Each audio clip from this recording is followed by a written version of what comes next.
Jack Harmon pressed his trembling lips to the chief's daughter's blue ones, forcing air into her water-filled lungs as tribal warriors watched in stunned silence. The gift this broken cowboy would receive for saving her life would shatter 20 years of isolation with an honor no white man had ever been offered. Before we continue, don't forget to subscribe to the channel, like the video, and comment where in the world you're watching from. Let's go. The Montana wind whistled through the pines, carrying with it the scent of wild sage and coming rain. Jack Harmon stood on the weathered porch of his ranch house, a steaming cup of black coffee clutched in hands that had seen nearly 6 decades of hard work. His eyes, the color of faded denim, scanned the horizon where the first light of dawn painted the mountains in hues of gold and purple. The vastness of Blackfoot Valley stretched before him, untamed and indifferent to the solitary figure who had claimed this small corner as sanctuary. 20 years had passed since Jack had become what the folks in Pinecrest called the recluse. 20 years since he'd buried Elizabeth and little Thomas side by side on the hillside behind the house, victims of the influenza that had swept through these parts with the merciless efficiency of a scythe. 20 years of speaking more to his horses than to people, of falling asleep to the howl of wolves rather than the sound of another human voice. He drained the last of his coffee, the bitter warmth of familiar companion in the chill of early spring. His beard, once the rich brown of freshly turned soil, now carried more silver than earth. The lines around his eyes had deepened with each passing season, etching a map of solitude and quiet grief into his weathered face. "Another day, Merlin," he murmured to the aging black stallion who watched him from the corral. The horse nickered softly in response, perhaps the closest thing to conversation Jack had experienced in weeks. Today was fishing day. Jack had kept to his routines with military precision, a remnant of his days as a young cavalry soldier before he'd traded his uniform for a rancher's life. Mondays for mending fences, Tuesdays for town supplies, Wednesdays for fishing.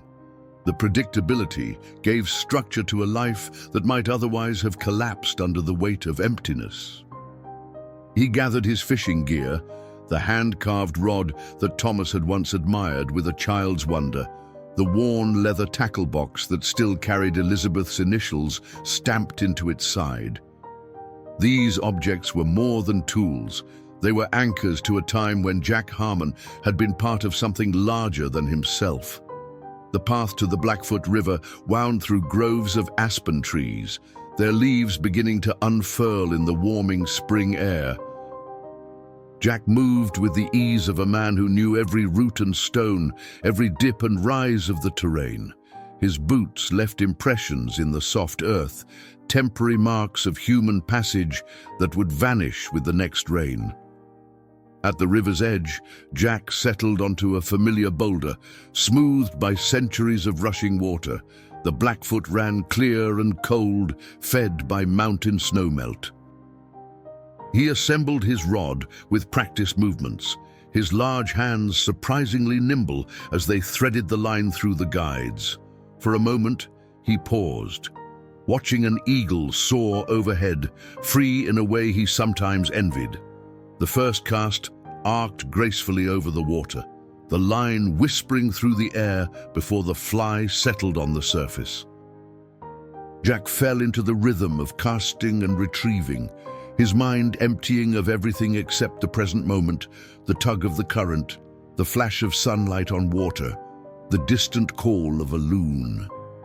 3 trout lay wrapped in damp cloth in his creel when he first heard it, a sound that didn't belong to the natural symphony of the river. Jack tilted his head, his senses suddenly alert, a throwback to skills honed in warfare. There it was again, a desperate splashing, different from the playful jump of a fish or the dive of a water bird. This was the sound of struggle, of panic. Without conscious thought, Jack dropped his rod and moved downstream, his long strides eating up the distance. The splashing grew louder, punctuated now by what could only be a human cry. He rounded a bend in the river and saw the capsized canoe, its red paint vivid against the blue-green water. Several yards beyond it, arms flailed above the surface before disappearing. Jack's body remembered what to do before his mind could process it. He shed his heavy coat and boots in one fluid motion and plunged into the frigid water. The cold hit him like a physical blow, stealing his breath, but he pushed forward, powerful strokes carrying him toward the spot where he had seen the struggling figure. The current was stronger here, a treacherous undertow that had claimed lives before. Jack fought against it, scanning the churning water for any sign of movement. For a terrible moment, he saw nothing, and fear clutched at his heart, not for himself, but for whoever had fallen victim to the river's deceptive power.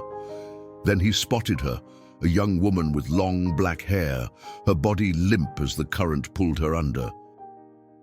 With renewed determination, Jack dove beneath the surface, his eyes stinging from the cold water as he reached for her. His fingers closed around fabric, and he pulled with all his strength, fighting to bring them both to the surface.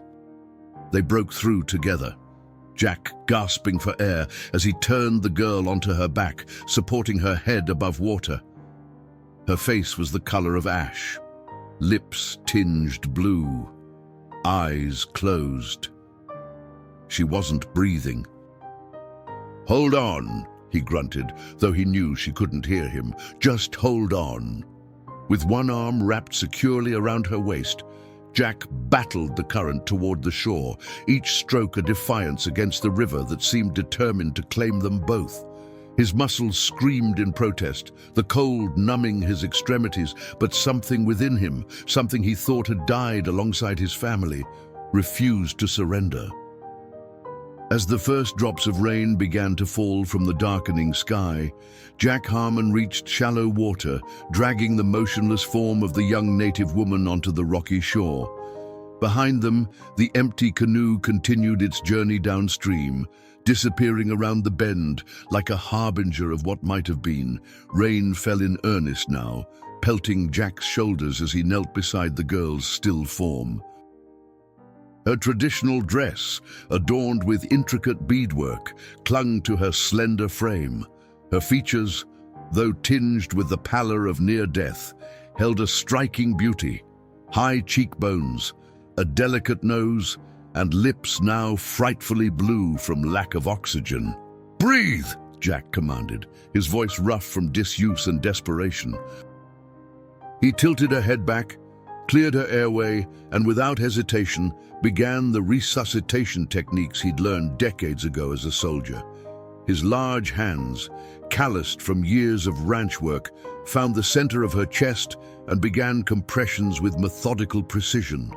1, 2, 3, 4. Memories flickered through his mind unbidden, of battlefield comrades fallen, of his young son's feverish body going still in his arms. Jack pushed them away, focusing instead on the rhythm of life he was trying to force back into this stranger. "Come on," he muttered between breaths blown into her unresponsive lungs. "Not today. You're not leaving today." Water trickled from her mouth, but she remained motionless.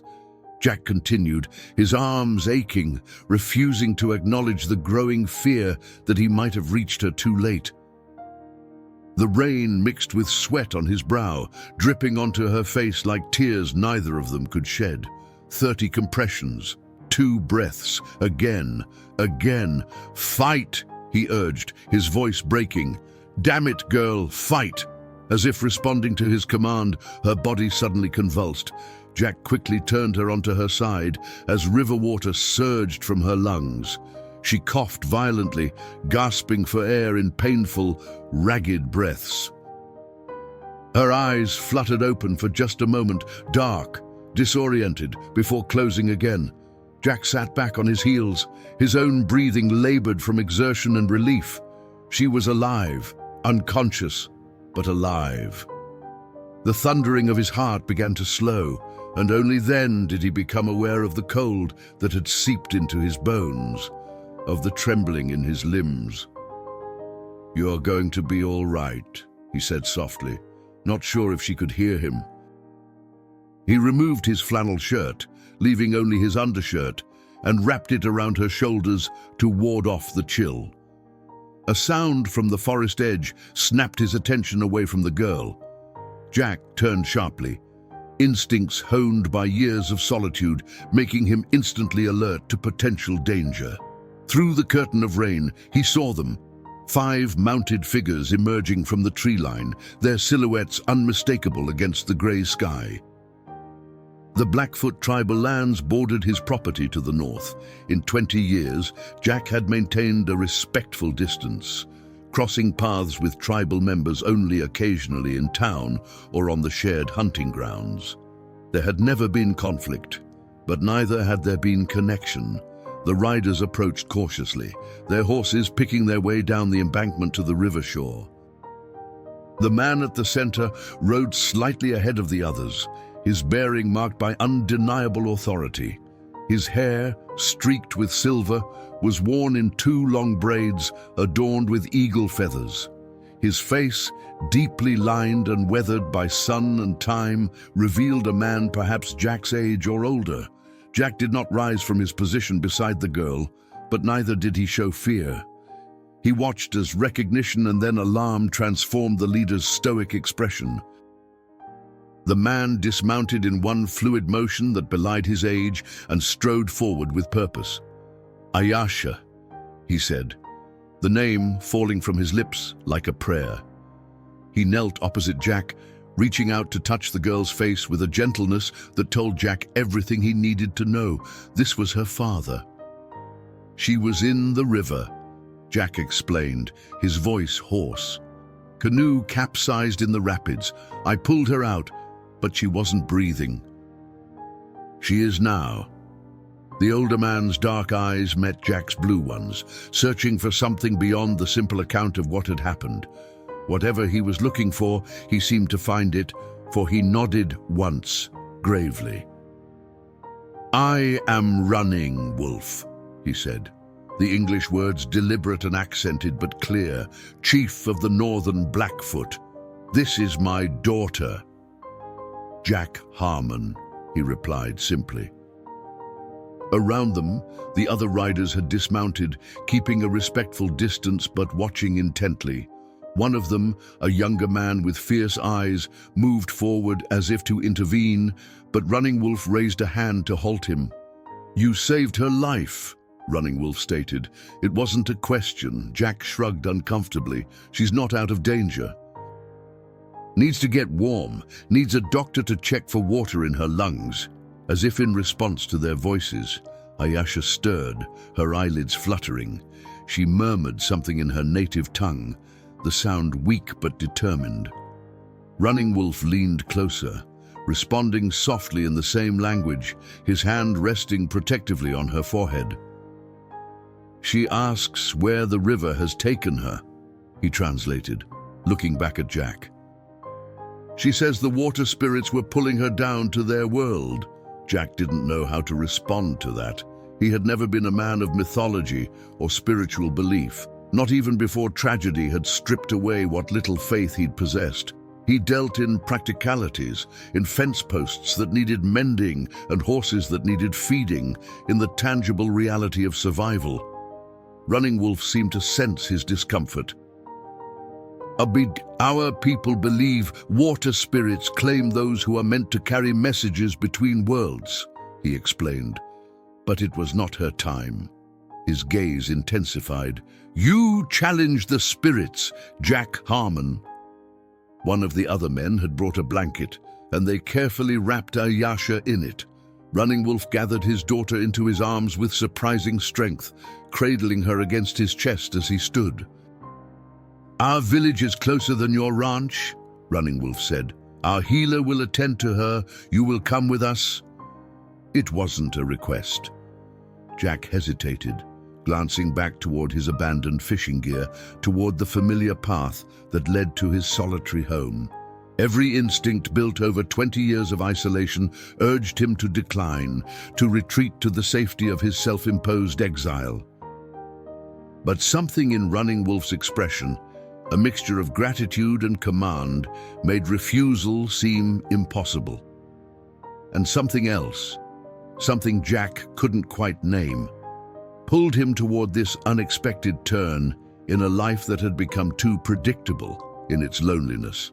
"I'll need to get my boots," he said finally, nodding toward where he'd discarded them before diving into the river.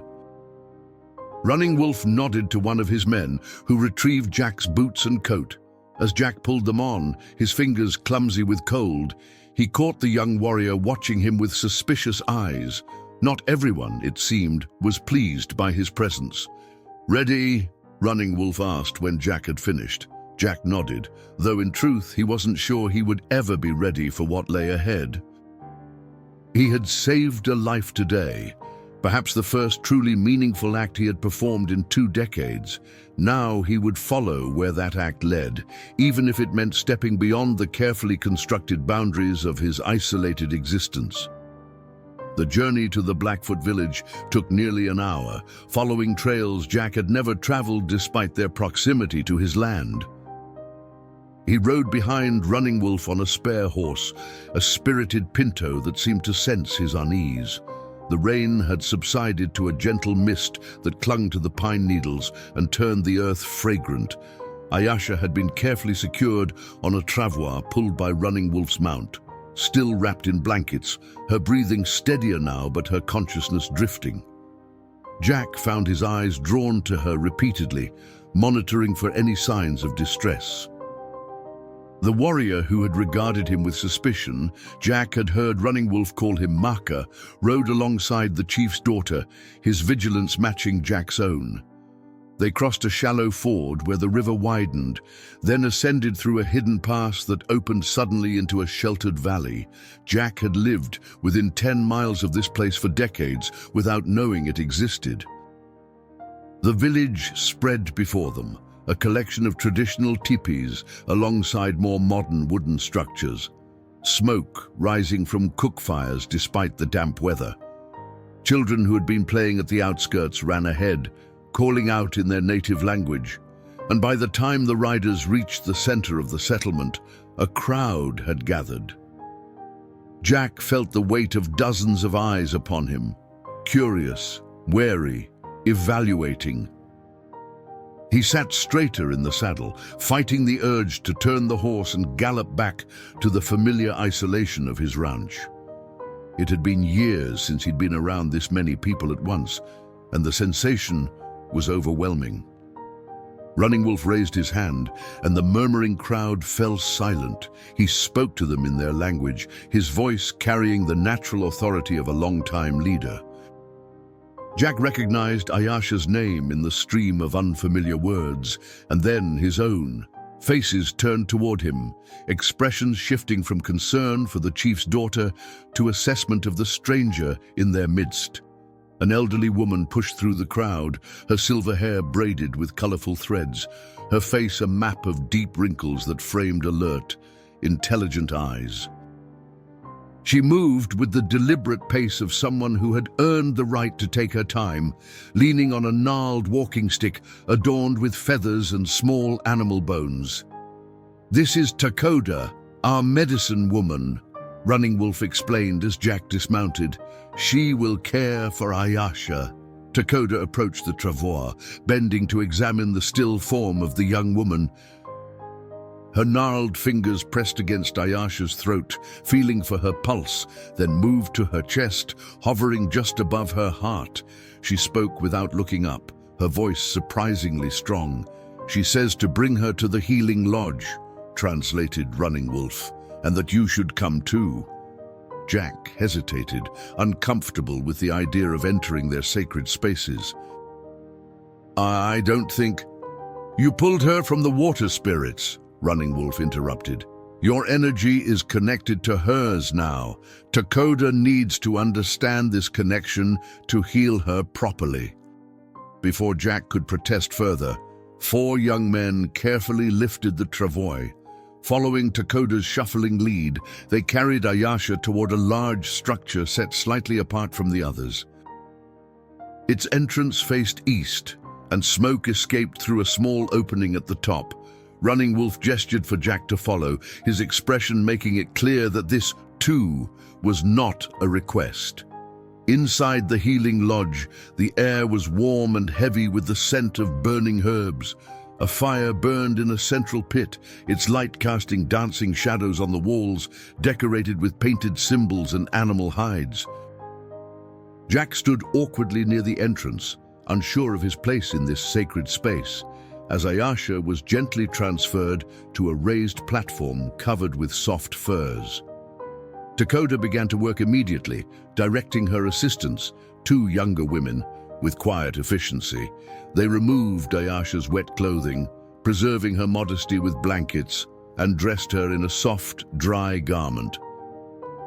The medicine woman prepared a strong-smelling tea over the fire, chanting softly as she worked. Running Wolf stood beside Jack, watching the proceedings with the contained worry of a father who had learned to trust others with his child's care. "Takoda has been our healer since before I was born," he said quietly.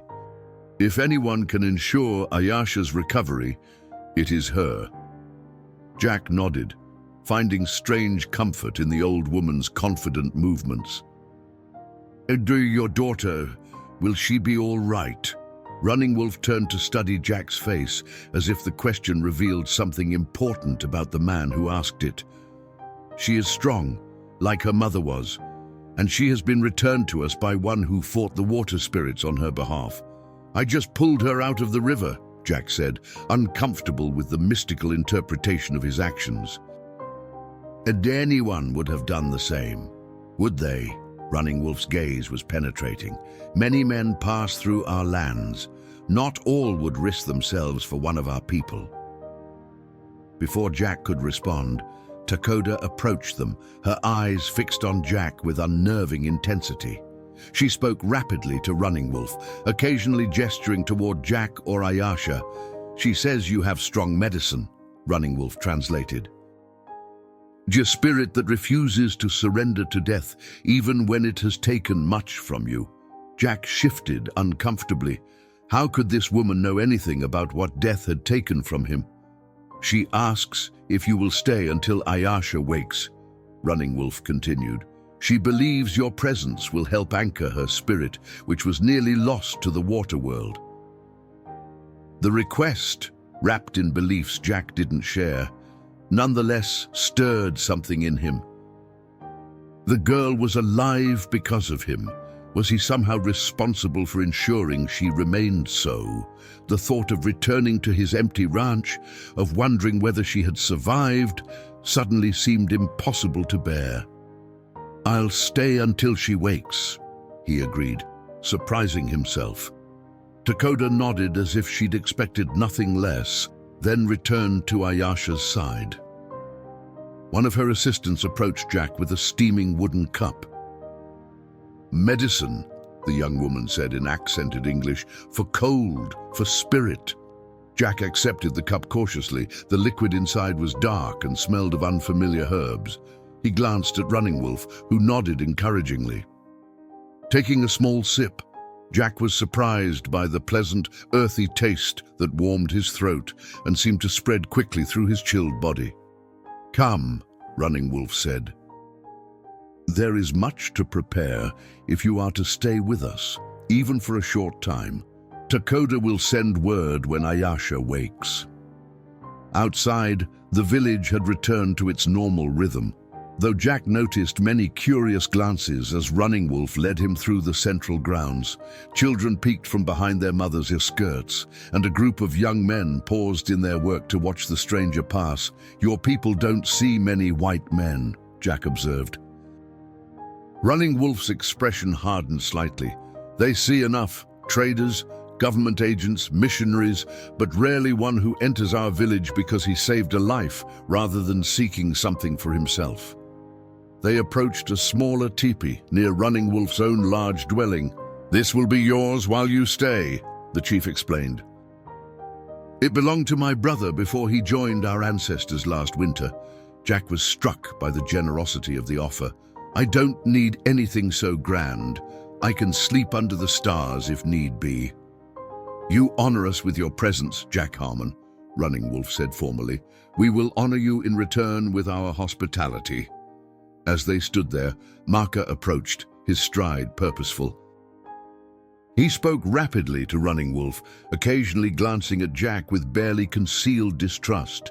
The older man listened patiently, then responded with firm words that seemed to silence, but not satisfy the young warrior. Maka is concerned about your presence here, Running Wolf explained, after the young man had departed with obvious reluctance. He was to marry Ayasha when the summer moon becomes full. The revelation stirred an unexpected emotion in Jack, a complex mixture of understanding and something like disappointment. Of course, a young woman like Ayasha would have a promised one. The fierceness of Maka's protective instinct suddenly made perfect sense. He should be with her, Jack said. Not me. Running Wolf shook his head. Takoda has spoken. And I trust her wisdom, as does Maka, despite his youth and pride. He gestured toward the teepee entrance. Rest now. There will be a council fire tonight, and you will be welcomed properly. As Running Wolf walked away, Jack stood motionless, overwhelmed by the swift current of events that had carried him from his solitary morning fishing to the center of a world he had deliberately avoided for decades. Inside the teepee, a bedroll of soft furs had been prepared, and a small fire pit in the center was laid ready to light. Jack sank down onto the furs, suddenly aware of the bone-deep exhaustion that followed his ordeal in the river. The medicine tea had warmed him, but a persistent chill lingered, as much from the shock of human connection as from his immersion in the cold water. He thought of Ayasha, fighting her way back from the threshold of death, of Running Wolf's dignified gratitude, of Maka's suspicious gaze, of Takoda's unsettling insights. Most of all, he thought of how strange it felt to matter again to someone other than himself. Jack awakened to unfamiliar sounds, voices calling to one another in a language he didn't understand, children laughing, the rhythmic pounding of something being beaten or stretched. For a disorienting moment, he couldn't place himself. The soft furs beneath him, a far cry from his worn mattress at the ranch. Then memory flooded back. The river, the girl, the village. He sat up, rubbing a hand over his face, surprised to find that someone had entered while he slept and lit the small fire in the center of the teepee. A folded bundle of clothing lay beside it, along with a wooden bowl containing dried meat, berries, and what looked like cornbread. His own clothes, still damp from the river, hung from a pole near the fire. Jack reached for the new garments, soft buckskin pants and a simple cotton shirt, not unlike what he might wear himself, though decorated with subtle beadwork along the collar. He changed quickly, finding that the clothes fit reasonably well, if a bit snug across his broader shoulders. The familiar weight of his own boots provided some comfort in this unfamiliar situation. After eating the simple but satisfying food, Jack ducked through the teepee entrance into the golden light of late afternoon. The village hummed with activity, women working at tanning hides or weaving baskets, men repairing tools or returning from hunting, children engaged in games that involved much running and shouting. It was the life of a community, something Jack had nearly forgotten existed in his years of self-imposed exile. You slept long, a voice observed, startling him. The river takes much strength. Jack turned to find a boy of perhaps 12 standing nearby, watching him with open curiosity. Unlike some of the other villagers, he showed no fear or suspicion of the white stranger. I suppose it does, Jack agreed, surprised by the boy's command of English. I am Nathan, the boy said, holding himself with a dignity beyond his years. Running Wolf asked me to be your guide. I speak the white man's tongue well. You do, Jack acknowledged. Where did you learn? The mission school, Nathan replied, a shadow passing briefly over his young face. 2 years I was there before my father brought me home. He straightened his shoulders. I am to show you our village while we wait for Ayasha to wake. Lead on then, Jack said, grateful for the company of someone who seemed to accept his presence without reservation. Nathan proved to be an excellent guide, explaining the purpose of various structures as they walked through the village. He pointed out the council lodge, where important decisions were made, the large communal cooking area, where women prepared food for celebrations, and the corral, where the tribe kept their prized horses. You have horses on your land? Nathan asked as they watched a group of young men working with a spirited mare. A few, Jack replied.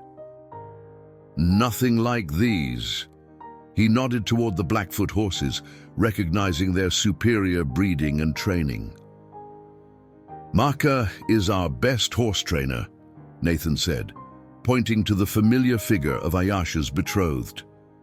The young warrior was working patiently with a colt, his movements confident and gentle, despite the fierce look Jack remembered from their earlier encounter. As if sensing their attention, Maka looked up. His eyes narrowed when he saw Jack, and after a brief word to one of his companions, he approached them with measured steps. The white man wakes, he said in English, nearly as good as Nathan's, though his accent was more pronounced. And where's our clothes? They were provided for me, Jack replied evenly. I'm grateful for the hospitality. Maka studied him, his dark eyes revealing little. And Nathan, your mother seeks you, he said to the boy, not taking his gaze from Jack. Nathan hesitated, looking between the two men, then nodded respectfully. I will return soon, he promised Jack, before trotting off toward a group of women working at the edge of the village. Alone with Maka, Jack prepared himself for hostility, but the young warrior simply stood in silence for a long moment, as if taking Jack's measure. You are a man who lives alone, Maka finally said. It wasn't a question. I am. Why? The directness of the query caught Jack off guard. It was a question no one had asked him in years. Perhaps because the answer seemed obvious to those who knew his history, or perhaps because he had made himself so unapproachable that no one dared. I lost my family, he said simply. And there didn't seem much point in being around others after that. Maka nodded slowly, as if this confirmed something he had suspected. And yet you risked your life for a stranger. I heard someone in trouble. I acted. Jack shrugged, uncomfortable with the scrutiny. Nothing more to it than that. There is always more, Maka countered. He glanced toward the healing lodge, his expression softening almost imperceptibly. Takoda says Ayasha lives because of you. For this, I owe you a debt. The acknowledgement clearly cost the proud young man something, and Jack respected him for making it. You owe me nothing. I'm just glad she'll recover. She is strong, Maka agreed, a hint of pride entering his voice. Stubborn, too. Like the river that nearly claimed her, for the first time, Jack saw something beyond suspicion in the warrior's eyes. A genuine love for Ayasha that transcended cultural differences and made Jack feel a surprising kinship with the younger man. They both cared about the girl's welfare, whatever their reasons. When will you return to your solitude? Maka asked, the question more curious than challenging. When she wakes, Jack replied. I promised your medicine woman. Maka nodded, accepting this. Tonight, there will be a council fire. The elders will want to hear how you saved her. He paused, then added, it would honor us if you would tell the story yourself. Before Jack could respond to this unexpected request, a commotion near the healing lodge caught their attention. Takoda had emerged and was speaking animatedly to a small gathering of people. Running Wolf appeared from his tipi and hurried toward her.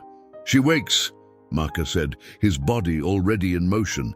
Jack followed, his heart suddenly pounding with an anticipation he couldn't quite explain. By the time they reached the healing lodge, a small crowd had gathered outside. Running Wolf stood at the entrance, his face alight with relief and joy. He saw Jack and beckoned him forward. "She asks for the one who pulled her from the river," he explained. "She wishes to see your face in the waking world." Jack hesitated, glancing at Marker, who had gone very still. The younger man's jaw tightened, but he stepped aside, allowing Jack to pass. Inside the healing lodge, the air was thick with the smoke of medicinal herbs. Ayasha lay propped up on the fur-covered platform, her long hair freshly braided, her face still pale but her eyes, dark and clear, fully alert. She wore a simple buckskin dress, and around her neck hung a small pouch that Dakota must have placed there, perhaps as protection or medicine. Jack approached slowly, suddenly aware of his imposing height and bulk in this sacred space.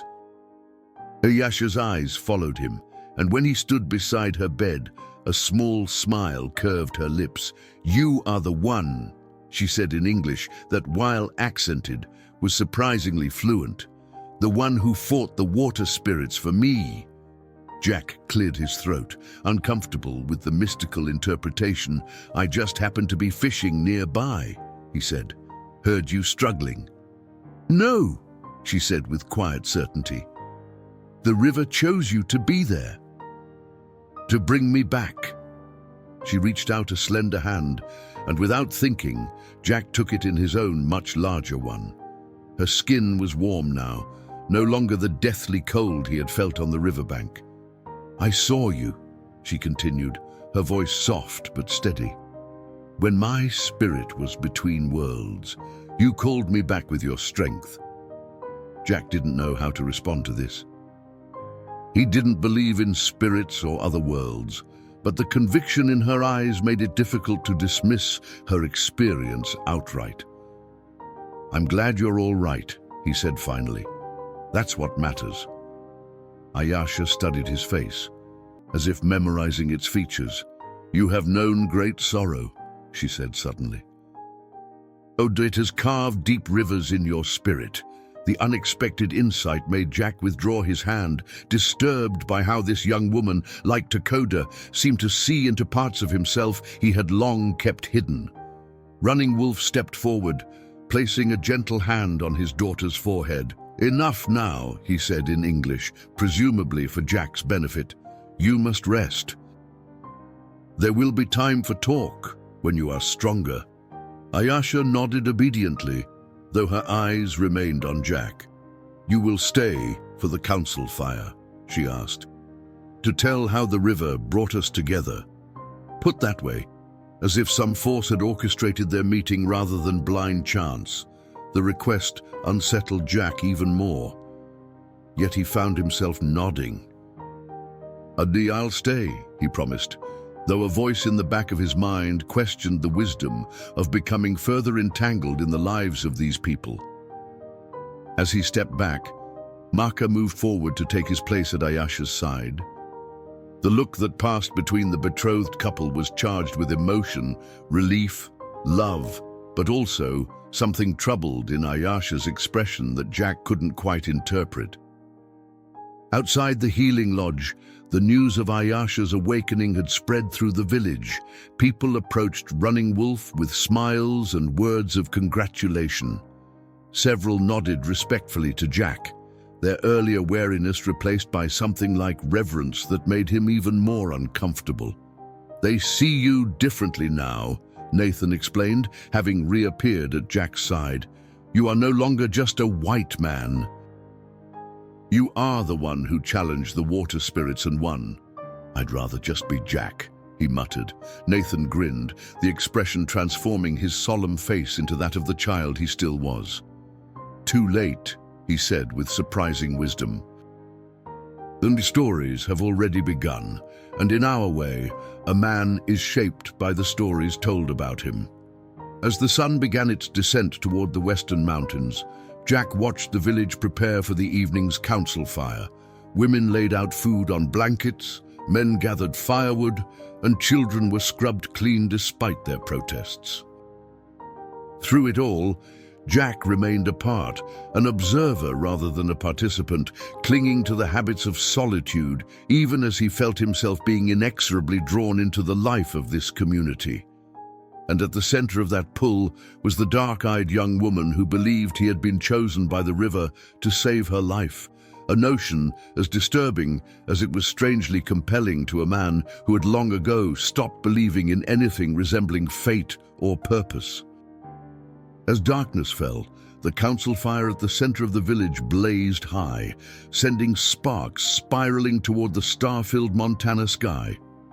Jack stood awkwardly at the edge of the gathering, the borrowed buckskin clothes marking him as both guest and outsider.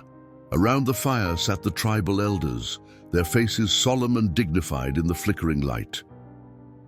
Behind them, arranged in rough, concentric circles, the rest of the village had gathered, men, women, and children, all dressed in their finest attire for what was clearly an important occasion. Running Wolf occupied the most prominent position, wearing a magnificent headdress adorned with eagle feathers and an elaborately beaded ceremonial vest. To his right sat Takoda, her ancient hands folded in her lap, her eyes reflecting the dancing flames as if seeing beyond them to some other realm. On Running Wolf's left was an empty place, reserved for Ayasha, who had been deemed strong enough to attend, but had not yet arrived. Nathan appeared at Jack's side, now dressed in a fringed shirt with colorful quillwork across the chest. "You should sit near the front," he whispered, tugging at Jack's sleeve. "But you are the honored one tonight." Jack shook his head. "I'd rather stay back here." "It would be disrespectful," Nathan insisted, with the certainty of one who knows his culture's protocols. "Running Wolf has prepared the pipe for you." Before Jack could protest further, a murmur ran through the crowd. He turned to see Ayasha approaching, supported by two young women. She wore a dress of soft white buckskin, adorned with intricate beadwork in patterns of blue and green that reminded Jack of the river.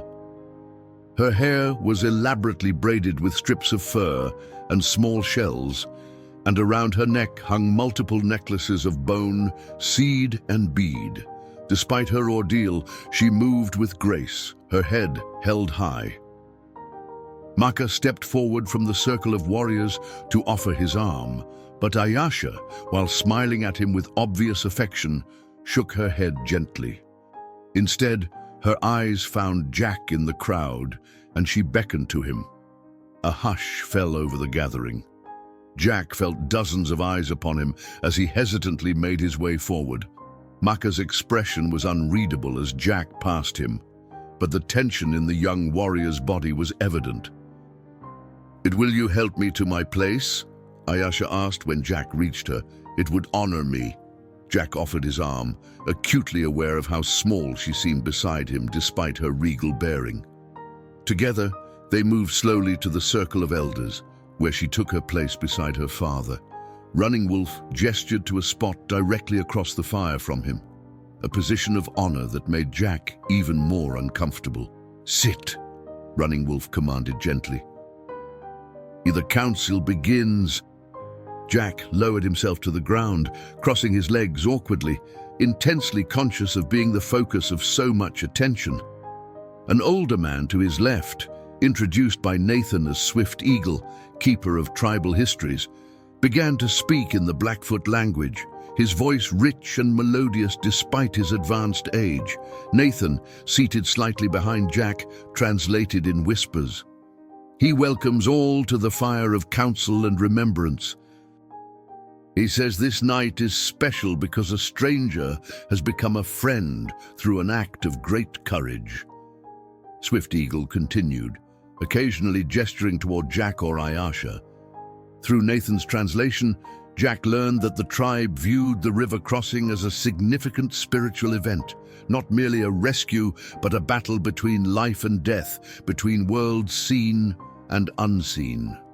"Now Running Wolf will speak," Nathan whispered as the chief rose to his feet.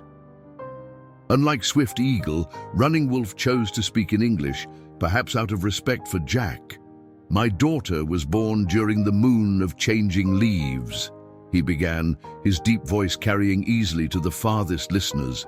"From her first breath, she has been connected to water.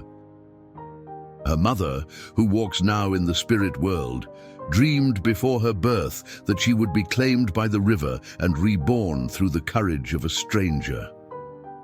Jack shifted uncomfortably at this mystical interpretation of events that seemed, to him, entirely coincidental, yet something in Running Wolf's absolute conviction made it difficult to dismiss entirely. "Today, that dream has been fulfilled," the chief continued. "The river claimed her, and a stranger, Jack Harmon, was sent by the spirits to bring her back to us." Murmurs of agreement rippled through the crowd.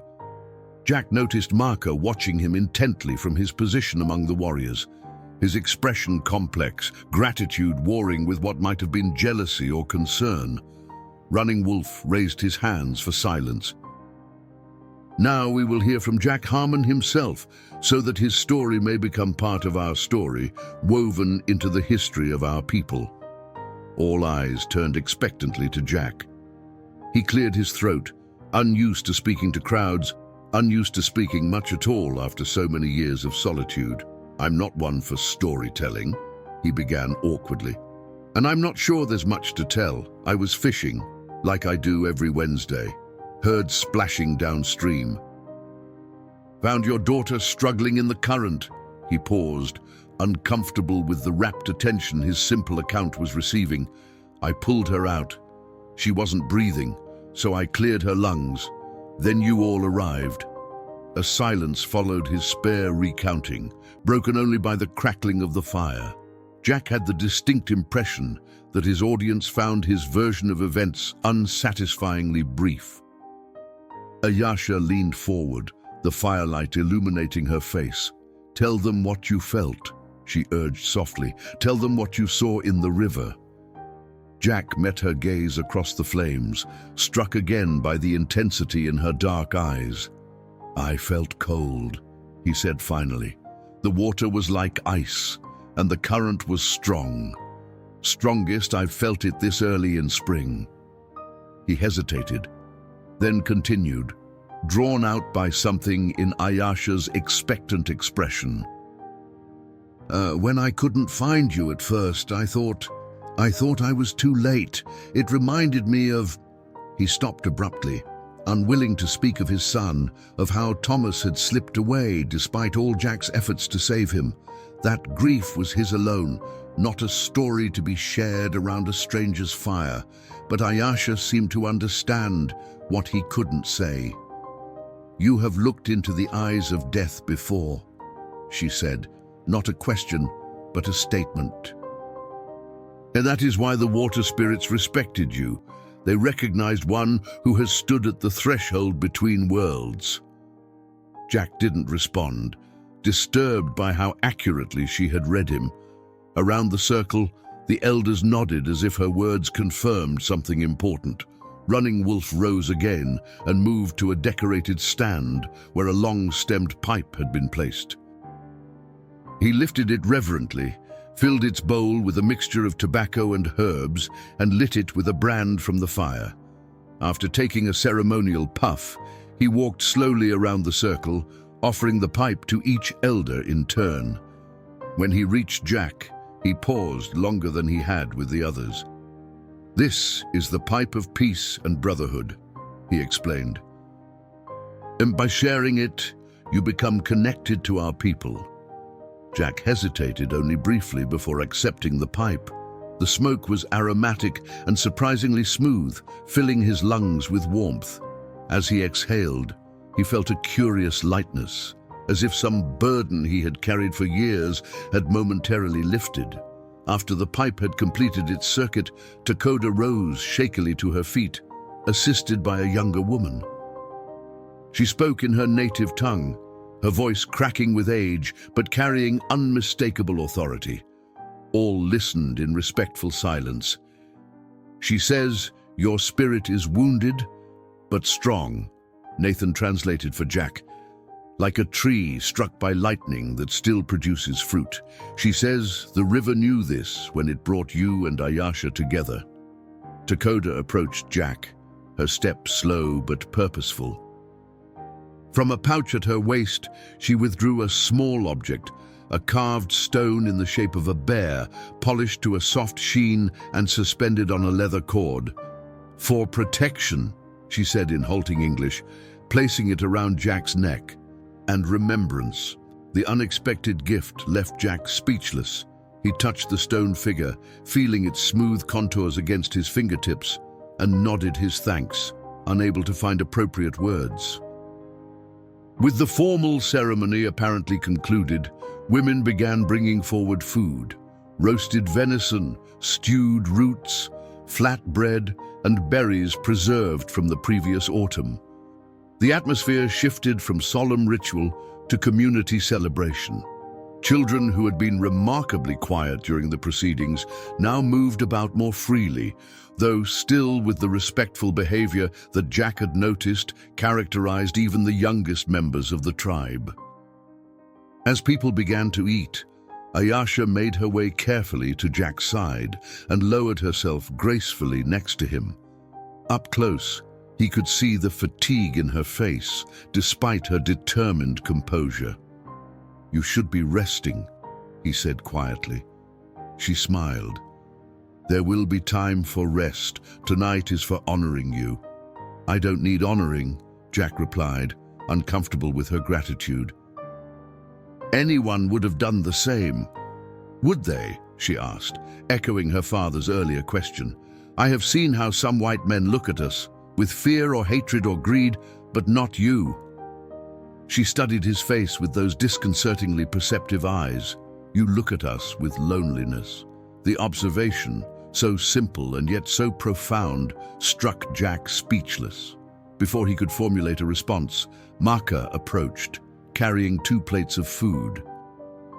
He handed one to Ayasha with gentle care, then, after a moment's hesitation, offered the other to Jack. "Eat," he said simply. "Regain your strength." The gesture, coming from the man who had regarded him with such suspicion earlier, surprised Jack. He accepted the plate with a nod of thanks. Maka settled on Ayasha's other side, creating a tableau that drew many glances from around the fire, the white stranger and the Blackfoot warrior, separated by the woman whose life connected them. As the evening progressed, Nathan joined them, eager to share stories and ask Jack countless questions about his life on the ranch, his horses, and the wider world beyond the valley. Jack found himself responding more fully than he had in years, drawn out by the boy's genuine curiosity and Ayasha's attentive listening. When the boy finally ran off to join some age mates in a game at the edge of the firelight, Ayasha turned to Jack. "You are good with children," she observed. "You speak to Nathan as if he matters." "He does matter," Jack said simply. "Not all white men think so." Her voice carried a shadow of old pain. "At the mission school, they tried to make him forget who he was, cut his hair, beat him for speaking our language." Jack had heard of such practices, but had paid little attention to them in his self-imposed isolation. Now, looking around at the proud, dignified community that had welcomed him despite every historical reason not to, he felt a surge of anger at the cruelty Ayasha described.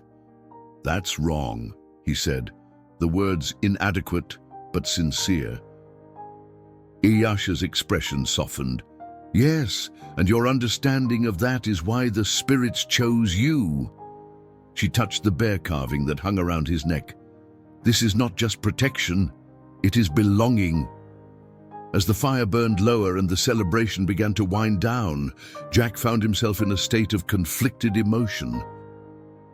Part of him, the part that had embraced solitude for so long, felt overwhelmed by the intensity of human connection he had experienced in a single day.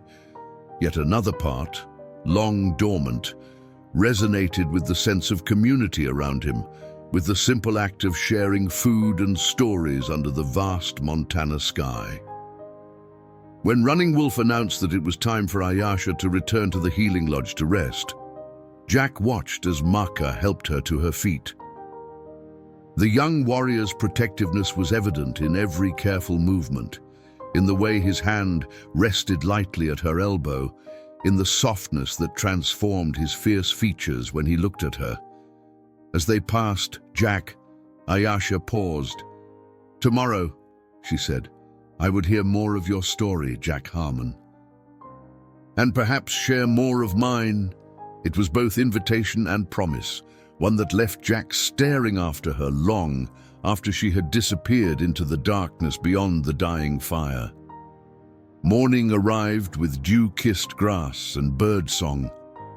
Jack woke before dawn, his body accustomed to early rising despite the previous night's late celebration. For a moment, the unfamiliar surroundings of the teepee disoriented him, but as full awareness returned, so did the memories of the council fire, the ceremony, and Ayasha's promise to share more of her story. He emerged into the cool morning air to find the village already stirring. Women tended cooking fires, men prepared for hunting or other daily tasks, and children helped with chores while sneaking in play whenever possible. It was a rhythm of community life that Jack had almost forgotten existed. Running Wolf spotted him and approached, dressed now in simpler attire than his ceremonial regalia. "You rise with the sun," he observed, like a man accustomed to work. "Hard to break the habit," Jack replied. "I should check on my horses. I've been gone a day already." Running Wolf nodded. "I have sent 2 young men to your ranch. They will tend your animals until you return." The consideration surprised Jack, though perhaps it shouldn't have. "Thank you. That's generous." "It is practical," Running Wolf corrected with a hint of amusement. "A man cannot be in 2 places at once. And for now, your place is here." Before Jack could question this assumption, Dakota emerged from the healing lodge and beckoned to both men. Inside, they found Ayasha sitting up on her bed of furs, looking stronger than the previous evening. Her hair was simply braided today, and she wore a plain dress of soft deerskin, but to Jack's eyes, she remained as striking as she had in her ceremonial attire. "The fever has not returned," Dakota announced, clearly pleased with her patient's progress. "And she may walk in the sunshine today, but gently." The old woman fixed Jack with a penetrating gaze. "You will accompany her. It is good for her spirit." Jack glanced at Running Wolf, expecting the chief to object to his daughter spending time alone with a virtual stranger, but the older man merely nodded in agreement. "Maka will join you later," he added, perhaps as concession to propriety. "He hunts this morning." And so, after a breakfast of corn porridge sweetened with berries, Jack found himself walking slowly alongside Ayasha along a well-worn path that led to a small rise overlooking the village. She moved with care but insisted on managing without assistance, though Jack remained close enough to catch her should her strength falter.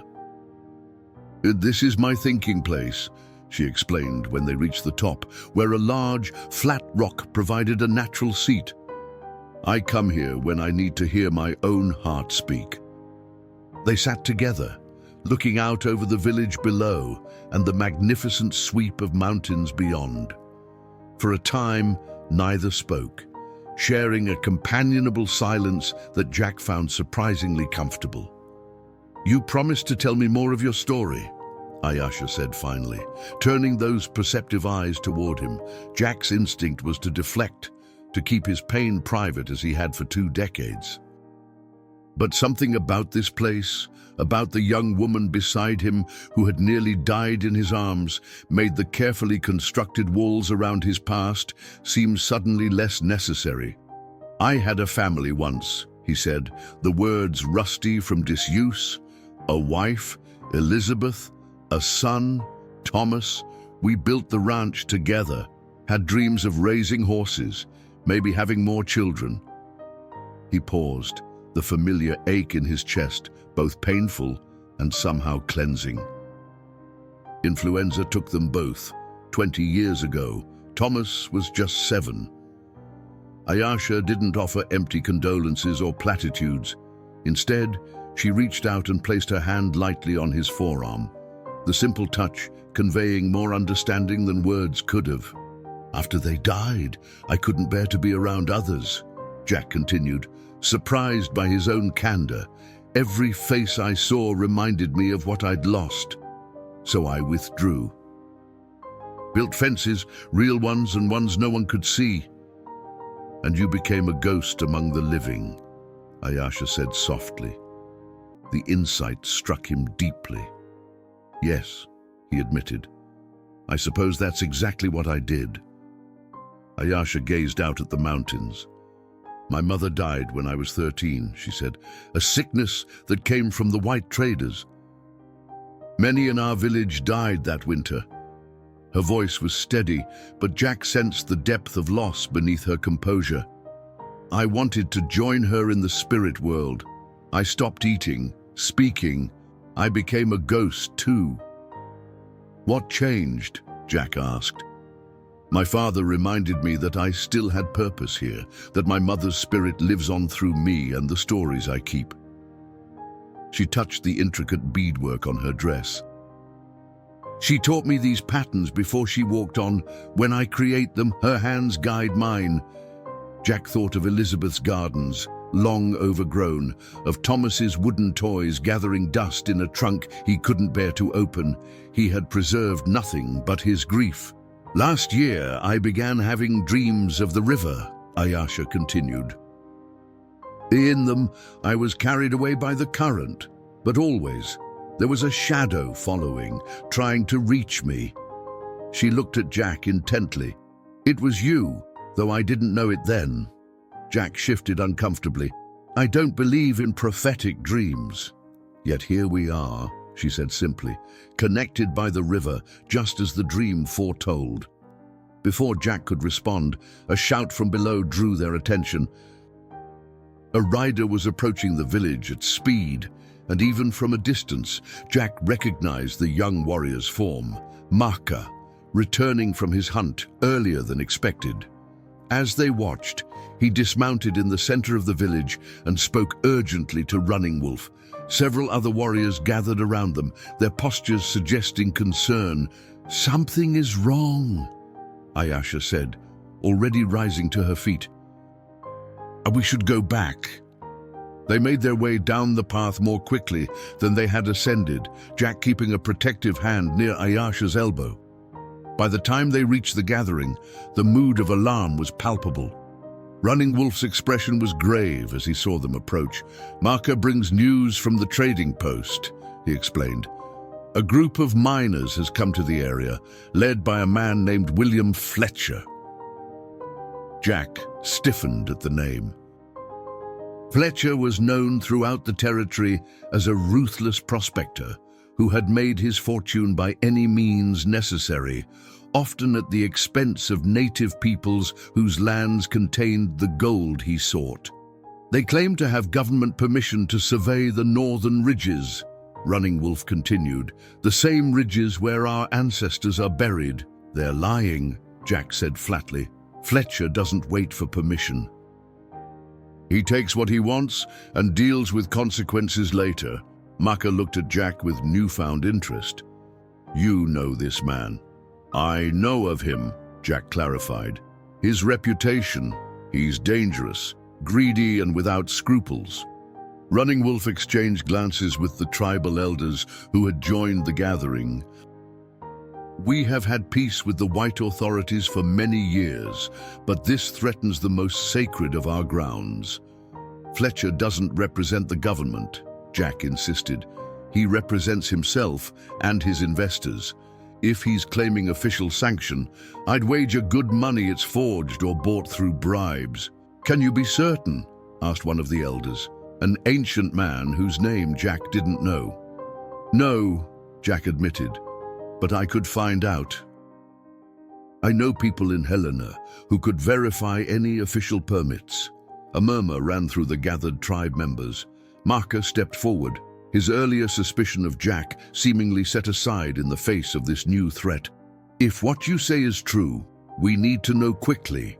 Fletcher's men are already setting up camp near the eastern pass." Jack felt the weight of expectant gazes upon him. These people, who had welcomed him despite every historical reason for distrust, were now looking to him for help. The irony wasn't lost on him, the recluse being asked to engage with the outside world he had so deliberately abandoned. Ayasha moved to stand beside him, her presence somehow strengthening. "Will you help us, Jack Harmon?" she asked quietly.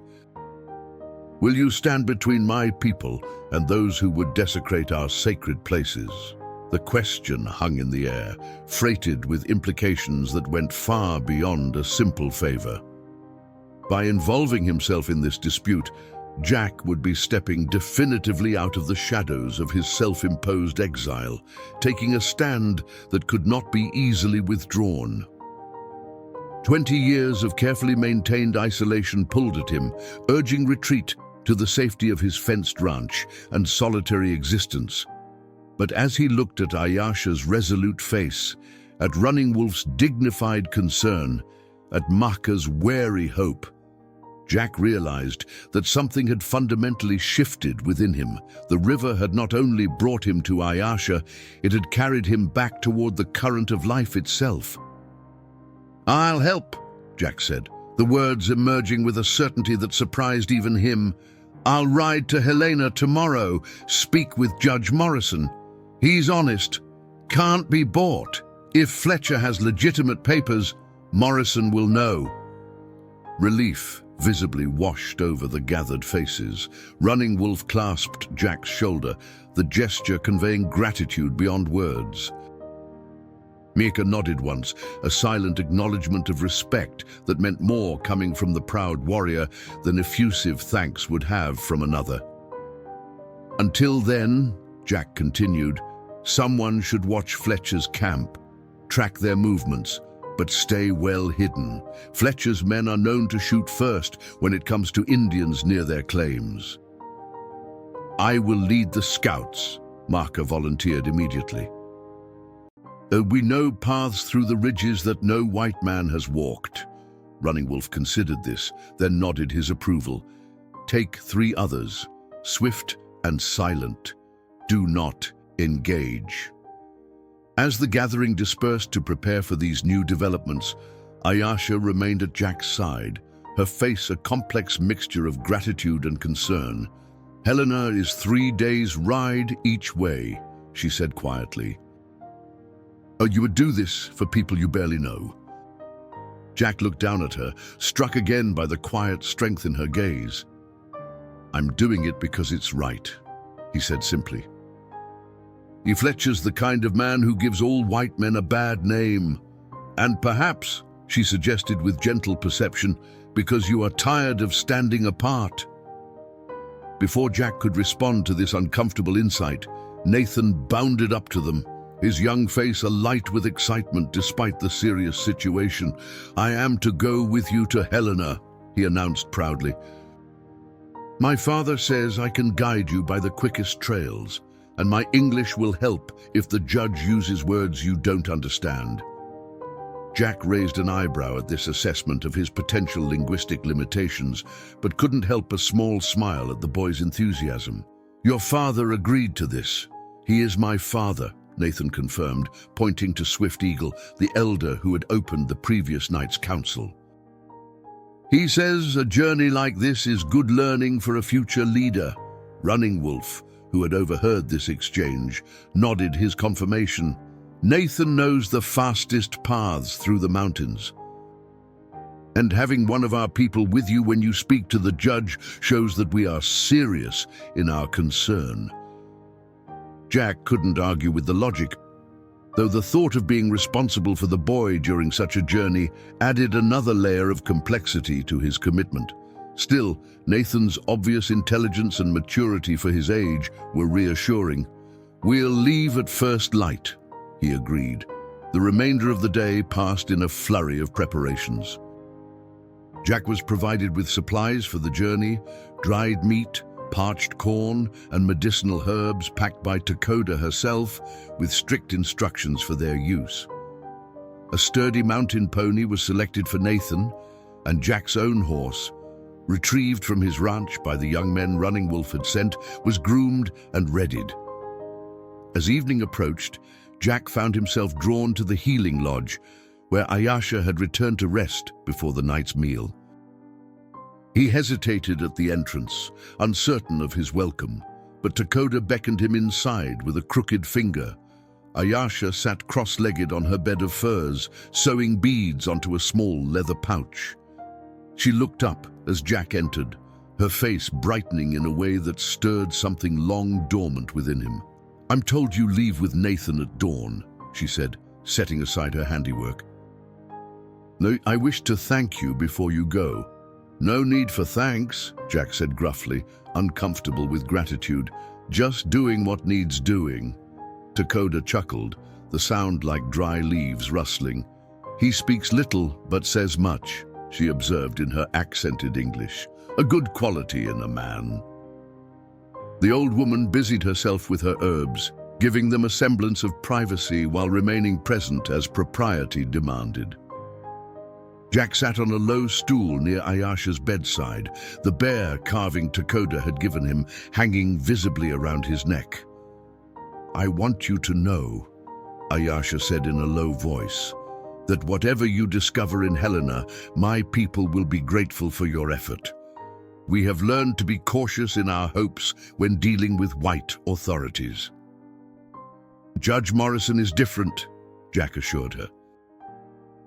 "He's ruled in favor of Indian land rights before, even when it cost him politically."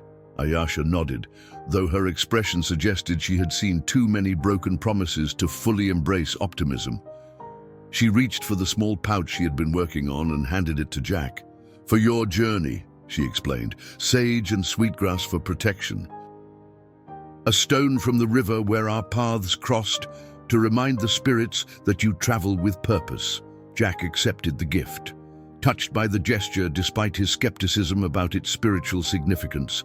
The pouch was beautifully crafted, the beadwork forming a pattern of flowing water in blue and white.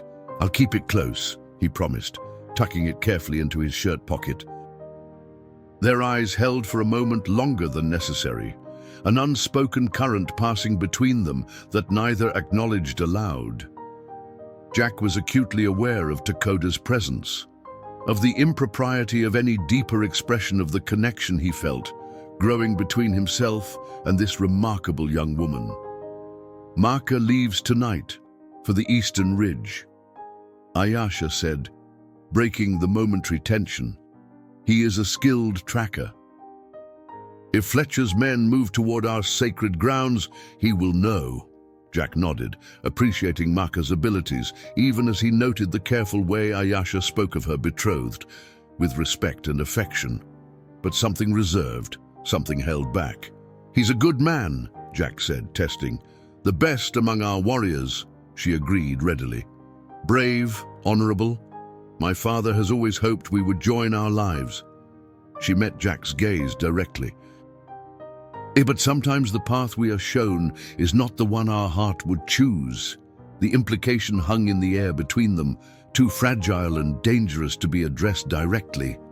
Jack stood abruptly, unwilling to pursue a conversation that could only lead to complications for everyone involved.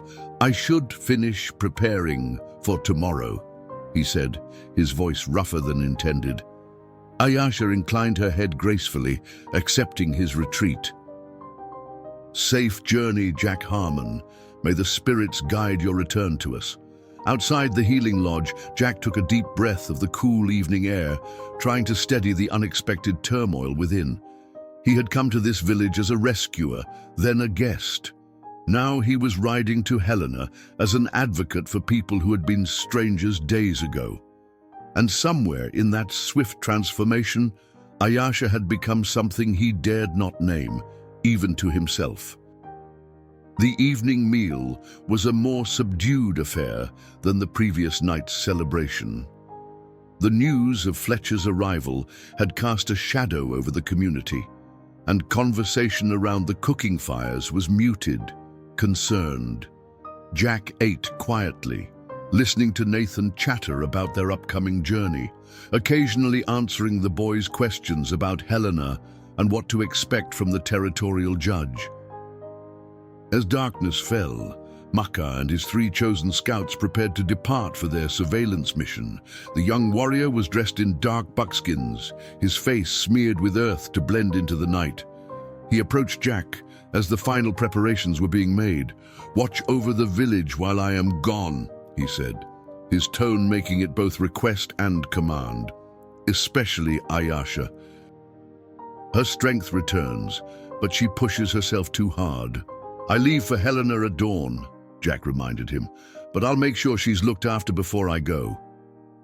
Maka studied him intently. "You're a man who keeps his word," he said finally. "I've seen enough to know that much." He glanced toward the healing lodge where Ayasha had remained after the evening meal. "She believes the river brought you to us for a purpose." "Perhaps she is right." With that cryptic comment, Maka turned away, joining his fellow scouts. The 4 men disappeared into the darkness like shadows melting into deeper night, their movements silent and swift. Jack slept fitfully that night, his dreams a confusion of rushing water, Ayasha's voice calling to him from the depths, and the faceless threat of Fletcher and his miners desecrating the mountain graves. He woke before dawn, alert despite his restless night, and found Nathan already waiting outside his teepee, practically vibrating with excitement. "I have checked the horses 3 times, the boy reported proudly, "and packed extra moccasins in case of rain." Jack couldn't help but smile at the boy's thoroughness. Good thinking. "Let's get some breakfast before we head out."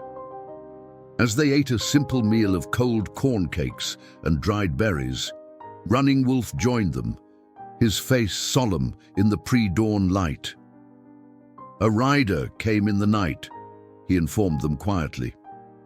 "From the trading post, Fletcher's men have been asking questions about our burial grounds, how to reach them, what markers to look for."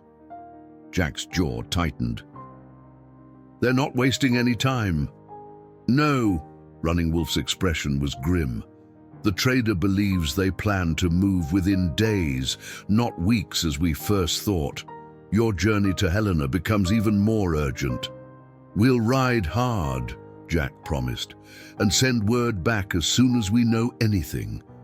As the first pale light of dawn touched the eastern sky, Jack and Nathan mounted their horses at the edge of the village. A small gathering had formed to see them off, Running Wolf, several elders, and to Jack's surprise, Ayasha wrapped in a blanket against the morning chill. She approached Jack's horse, reaching up to touch his hand where it rested on the saddle horn. "Return safely," she said simply, but her eyes conveyed much more. "I will," he replied, allowing himself to squeeze her fingers briefly before releasing them. As they rode away, Jack turned once to look back. Ayasha stood apart from the others, her slender figure silhouetted against the rising sun, one hand raised in farewell. The image burned itself into his memory, a beacon to guide him home. Though home was no longer the solitary ranch he had left behind, but something newer and less certain. They rode hard that first day, Nathan proving himself an excellent guide, navigating shortcuts through the mountains that Jack, despite his years in the territory, had never known existed. The boy was also good company, his chatter filling the hours without becoming tiresome, his observations often surprisingly insightful for one so young. As they made camp that evening beneath a rocky overhang that provided natural shelter, Nathan watched Jack build the fire with practiced efficiency. "You were a soldier once," the boy said unexpectedly. "I can tell by how you move, how you watch the trail behind us." Jack looked up, surprised by the perception. "Long time ago," he acknowledged. "How did you know?" Nathan shrugged. "My grandfather fought the Blue Coats when he was young.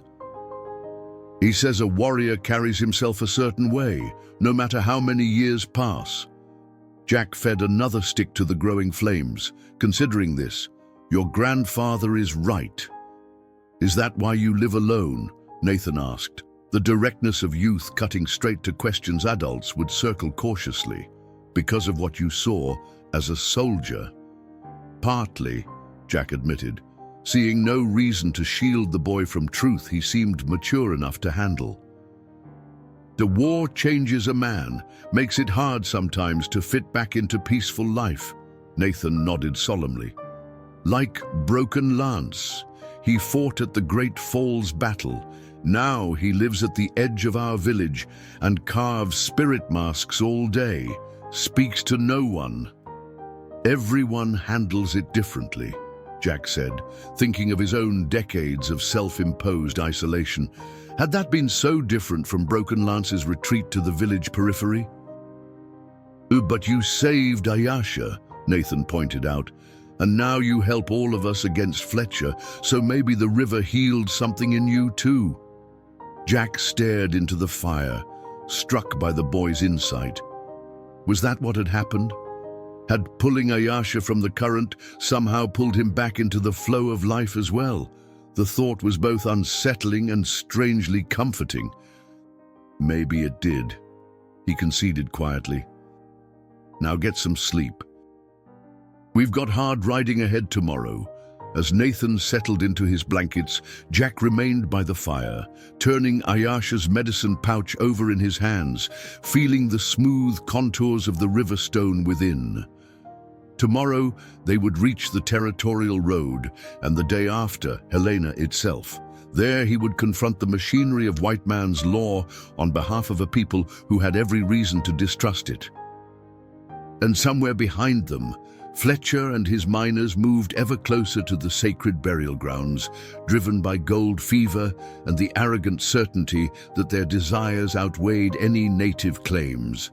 Jack had seen the aftermath of such conflicts before, the broken treaties, the bloodshed, the injustice cloaked in legal language. This time would be different, he vowed silently. This time, he would not stand apart, watching from a distance as others suffered. This time, he would stand with Running Wolf's people, with Ayasha's people, and perhaps, in doing so, reclaim something of the man he had once been, before grief and isolation had hollowed him out. The bear carving hung heavy against his chest, a tangible reminder of the trust that had been placed in him. Jack watched the stars wheel overhead, feeling both the weight of responsibility and the unexpected lightness of purpose, until sleep finally claimed him. Helena rose from the valley floor like an uneasy compromise between civilization and wilderness. False-fronted buildings lined the main street, their wooden facades attempting grandeur while the mud beneath them spoke of frontier pragmatism. To Jack, who hadn't visited the territorial capital in nearly 5 years, the town seemed to have doubled in size, grown louder, more insistent in its claim to permanence.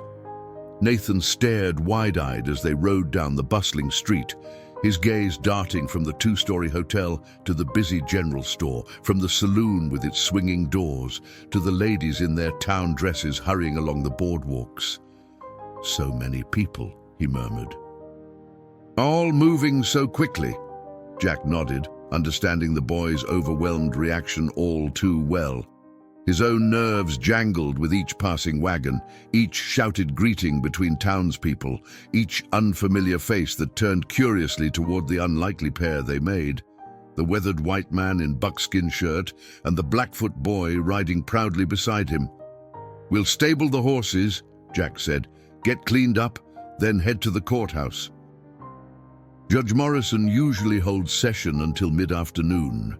They found the livery stable at the edge of town, where Jack paid extra to ensure their mounts would be well tended. The stableman eyed Nathan with thinly veiled suspicion, but took their money readily enough. "Might want to outfit the boy in proper clothes," he suggested as they turned to leave. Some folks in town don't take kindly to Indians walking about, even young ones." Jack's jaw tightened. "He's with me," he said curtly. "That should be enough for anyone who might object." Nevertheless, Jack steered them toward a small general store where he purchased a simple shirt and trousers for Nathan. The boy changed behind the store, emerging with his traditional garments carefully bundled and tucked under his arm. "I will not forget who I am," he stated firmly. Though his voice wavered slightly, Jack squeezed his shoulder. "No one's asking you to, but sometimes you wear a mask to enter enemy territory safely."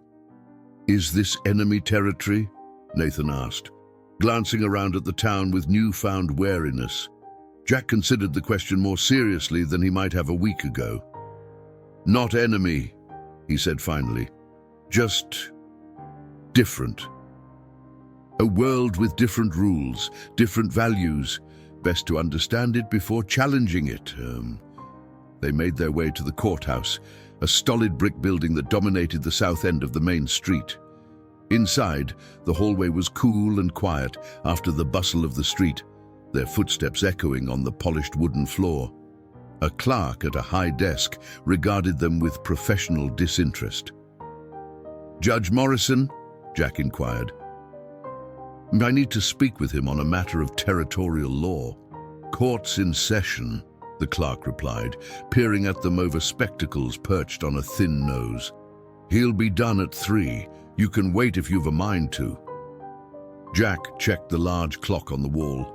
Nearly 2 hours to wait. He nodded thanks and led Nathan to a bench against the wall. They sat in silence for a while, Nathan's legs swinging slightly, too short to reach the floor. "Are you hungry?" Jack asked, suddenly aware that they had ridden since dawn with only brief stops. Nathan nodded eagerly, and Jack left him briefly to fetch bread and cheese from a nearby shop. When he returned, he found Nathan engaged in conversation with an elderly man in a black suit who had taken the seat beside him. "Ah, you must be the boy's guardian," the man said as Jack approached.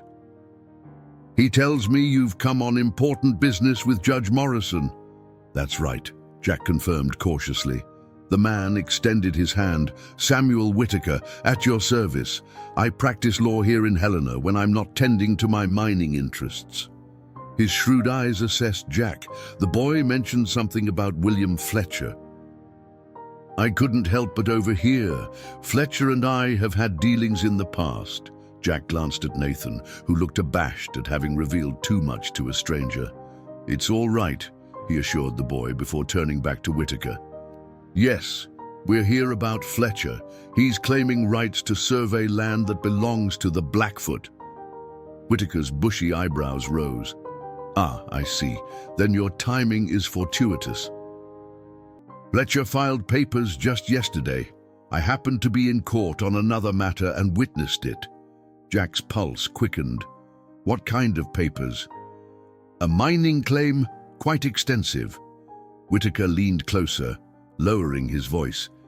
"Based on a survey that supposedly shows significant gold deposits in the northern ridges." He glanced at Nathan. "Ridges that, if I'm not mistaken, contain burial grounds sacred to the Blackfoot." Jack tensed. "Now, how do you know about that?" Whitaker smiled, though it didn't quite reach his eyes. "I've lived in this territory for 40 years, young man. I make it my business to know the land and its people." He straightened. "Fletcher has been trying to get access to those ridges for years. Seems he's finally found a way to push it through legally." "Is his claim legitimate?" Jack asked. That," said Whitaker, "is what Judge Morrison will have to determine. But between us—" He glanced around before continuing. "Fletcher brought a geologist from back east. Fellow's testimony carries weight with the Territorial Commission." Their conversation was interrupted by the opening of the courtroom doors. People began filing out, lawyers in dark suits, ranchers in their Sunday best, a few women dabbing at teary eyes. Court has adjourned early today," Whitaker observed, rising. "A stroke of luck for you. Come, I'll introduce you to Morrison." Jack hesitated, wary of this convenient offer from a stranger, but Whitaker was already striding toward a side door, gesturing for them to follow. Nathan looked to Jack for guidance. "Stay close." Jack murmured as they followed Whitaker into a narrow hallway that led to a private office. Judge Morrison proved to be a barrel-chested man with a shock of white hair and piercing blue eyes that seemed to evaluate everything they fell upon. He greeted Whitaker warmly, then turned that assessing gaze on Jack and Nathan. "Samuel says you've come about the Fletcher claim," he said without preamble, gesturing for them to sit in the leather chairs facing his desk. "You represent the Blackfoot interest?" "In a manner of speaking," Jack replied. "I'm here on behalf of Chief Running Wolf to determine if Fletcher's claim is legitimate." Morrison leaned back in his chair, steepling his fingers. "Legitimacy is a complex matter when it comes to territorial law. Fletcher has filed all the proper papers, secured the necessary surveys and testimonials. But the land belongs to the Blackfoot," Nathan interjected, unable to remain silent. "It has always been ours. Our ancestors are buried there." The judge regarded the boy thoughtfully. "And you are?" "Nathan, son of Swift Eagle," the boy answered proudly. "My father is keeper of our people's history." Morrison nodded respectfully. "I understand your concern, young man. Unfortunately, the Treaty of 55 left the boundaries of Blackfoot territory open to interpretation in certain areas." "Including the northern ridges?" Jack asked. "Precisely," Morrison sighed. "Fletcher's lawyers have identified a loophole in the language. They argue that while the Blackfoot may use the ridges for burials, they do not technically own the mineral rights beneath the surface." "That's a convenient interpretation," Jack said, unable to keep the bitterness from his voice. "Indeed." Morrison's expression remained neutral. "One that will likely be tested in territorial court, should the Blackfoot choose to challenge it. A court case could take months, even years," Whitaker interjected, "by which time Fletcher will have already mined whatever he's after." Morrison shot Whitaker a sharp look, suggesting this observation was unwelcome. "Be that as it may, the law must follow its course." Jack leaned forward. "Judge, Fletcher is already setting up operations near the Eastern Pass. He's not waiting for legal resolution. Without proper authorization, that would be trespassing," Morrison stated firmly. "And with authorization?" Jack pressed. The judge hesitated. "I signed a preliminary permit yesterday allowing survey work to begin, based on the documentation presented."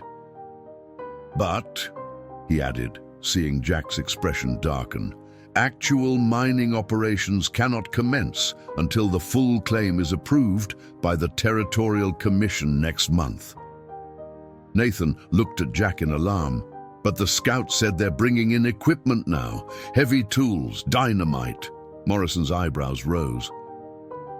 "Dynamite would not be necessary for survey work." "Unless," Whitaker suggested quietly, "survey work isn't what Fletcher is actually planning." A heavy silence fell over the room as the implications sank in. Jack's mind raced, piecing together what they'd learned. Fletcher had secured legal permission to survey, but was preparing for full mining operations. Why the rush unless... "He's found something specific," Jack said slowly. "Something he doesn't want to wait for approval to extract." Morrison's expression grew troubled. "What are you suggesting?" "Fletcher has a reputation for cutting corners," Jack explained. "If he's found something valuable enough, he might intend to extract it quickly and deal with the legal consequences afterward. Or create a situation where the Blackfoot are provoked into violence," Whitaker added grimly. "And then claim he was defending himself and his legal claim." Nathan paled at this suggestion. "My people would not attack first," he insisted, "but if they desecrate our ancestors' graves, then emotions would run high," Jack finished for him, "and Fletcher knows it." Morrison stood, moving to the window that overlooked the busy street below. For a long moment, he said nothing, seemingly deep in thought. "Under cannot revoke a permit based on speculation," he finally said. "But I can issue a clarification specifying exactly what activities are allowed under the current authorization." He turned back to face them. No explosives, no excavation beyond surface sampling, no disturbance of marked burial sites.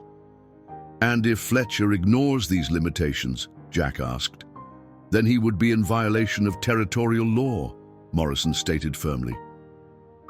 "Subject to immediate injunction and possible criminal charges. He needs to know he's being watched," Whitaker suggested, "that his actions won't go unnoticed or unreported." Morrison nodded slowly. "I could send a marshal to observe the situation. By the time a marshal arrives, it might be too late," Jack pointed out. "Fletcher moves quickly once he sets his mind to something." The judge studied Jack thoughtfully. "You seem familiar with Fletcher's methods, Mr. Harmon." "Jack Harmon." He met the judge's gaze directly. "I served with Fletcher briefly during the war. Saw how he operated then. He hasn't changed, just found new ways to take what he wants." Understanding dawned in Morrison's eyes. "The cavalry captain who testified against him in that supply scandal. I remember the case." He smiled slightly. "Your testimony was memorable." Jack shifted uncomfortably, unused to being recognized after so many years of anonymity. That was a long time ago. "Perhaps not long enough for Fletcher to have forgotten," Morrison suggested. "Does he know you're involved with the Blackfoot now?" The question sent a chill through Jack. He hadn't considered that Fletcher might remember him, might view his intervention as personal. "I don't know," he admitted. "Dear, we haven't crossed paths in nearly 20 years. Morrison returned to his desk and pulled out a sheet of official paper. "I'll draft the clarification now and have it dispatched immediately. But I strongly advise Chief Running Wolf to prepare a formal challenge to Fletcher's claim before the commission meets next month." He dipped his pen in ink and began to write. "In the meantime, document everything. Any violation of the terms could stop Fletcher in his tracks." As Morrison wrote, Whitaker drew Jack aside. "Fletcher isn't just after gold," he said in a low voice. "The geologist he brought in specializes in rare minerals. There are rumors about a new kind of steel being developed back east, stronger, more flexible, needs specific elements that are hard to come by. And Fletcher thinks he's found them in the northern ridges," Jack concluded. Whitaker nodded. "Worth a fortune to the right buyers, enough to make a man take significant risks." Jack processed this information, understanding now why Fletcher was moving with such urgency. If such valuable minerals lay beneath the sacred burial grounds, he wouldn't let anything, not law, not treaties, and certainly not Blackfoot traditions, stand in his way. When Morrison finished writing, he sanded the ink dry and affixed his official seal to the document. "This should clarify the limitations of Fletcher's current authorization," he said, handing the paper to Jack. "I'll have copies sent to the territorial office and to Fletcher directly, but you may wish to deliver this one personally to ensure there are no misunderstandings." Jack accepted the document, recognizing it for what it was, a tool, but not a solution. "Thank you, Judge. We'll leave for the Blackfoot village at first light tomorrow." As they prepared to depart, Morrison addressed Nathan directly. "Young man, tell your chief that while I must follow the letter of the law, I have not forgotten its spirit. The treaties signed with your people deserve respect, as do your sacred traditions." Nathan straightened proudly. "I will tell him, Judge. Thank you for hearing us." Outside the courthouse, the late afternoon sun cast long shadows across the street. Jack and Nathan walked in silence for a while, both processing what they had learned. "Will it be enough?" Nathan finally asked. "And the judge's paper?" Jack wished he could offer reassurance, but the boy deserved honesty. For a man like Fletcher, probably not. but it gives us legal ground to stand on if he overreaches. They found lodging at a modest boarding house where the proprietress, a widow named Mrs. Hollister, fussed over Nathan with unexpected kindness, serving them both a hearty meal of beef stew and fresh bread. The boy ate ravenously, his early attention giving way to exhaustion after their long journey. As Nathan drifted to sleep in the small room they shared, Jack sat by the window, studying the judge's document and turning over everything they had learned. Fletcher was moving faster than anyone had anticipated, driven by the promise of rare minerals that could make him wealthy beyond measure. The legal clarification might slow him, but it wouldn't stop a man of Fletcher's ambition. Jack's thoughts turned to Ayesha, to her quiet strength and unwavering certainty that their meeting had purpose beyond mere chance. He thought of Running Wolf's dignified leadership, of Marka's fierce protectiveness, of the community that had welcomed him despite every historical reason for distrust. And he thought of Elizabeth and Thomas, gone 20 years now. What would they think of the man he had become in their absence? The recluse who had withdrawn from life, who had built walls so high that even he couldn't see beyond them anymore, until a young woman's struggles in a river had called him back to himself. Jack touched the bear carving that hung around his neck, then reached into his pocket for the medicine pouch Ayesha had given him. The river stone inside was smooth and cool against his fingers, a tangible reminder of the current that had brought them together, and now seemed to be carrying him towards something he hadn't thought possible. A second chance at belonging. Tomorrow, they would ride back to the village, carrying news both troubling and hopeful. And Jack Harmon, who had spent 20 years avoiding commitment to anything beyond his daily routines, found himself utterly committed to standing with the Blackfoot against whatever Fletcher might attempt. The realization should have terrified him. Instead, it filled him with a clarity of purpose he hadn't felt since the days when Elizabeth's smile had been his compass and Thomas's laughter his reason for being. Outside the window, Helena continued its evening bustle, unaware of the conflict brewing in the northern ridges or of the transformation taking place in the heart of a man who had once chosen to disappear from the world rather than face its emptiness without those he loved. The journey back to the Blackfoot village was faster than their ride to Helena, urgency driving them along trails that seemed to narrow with each passing hour.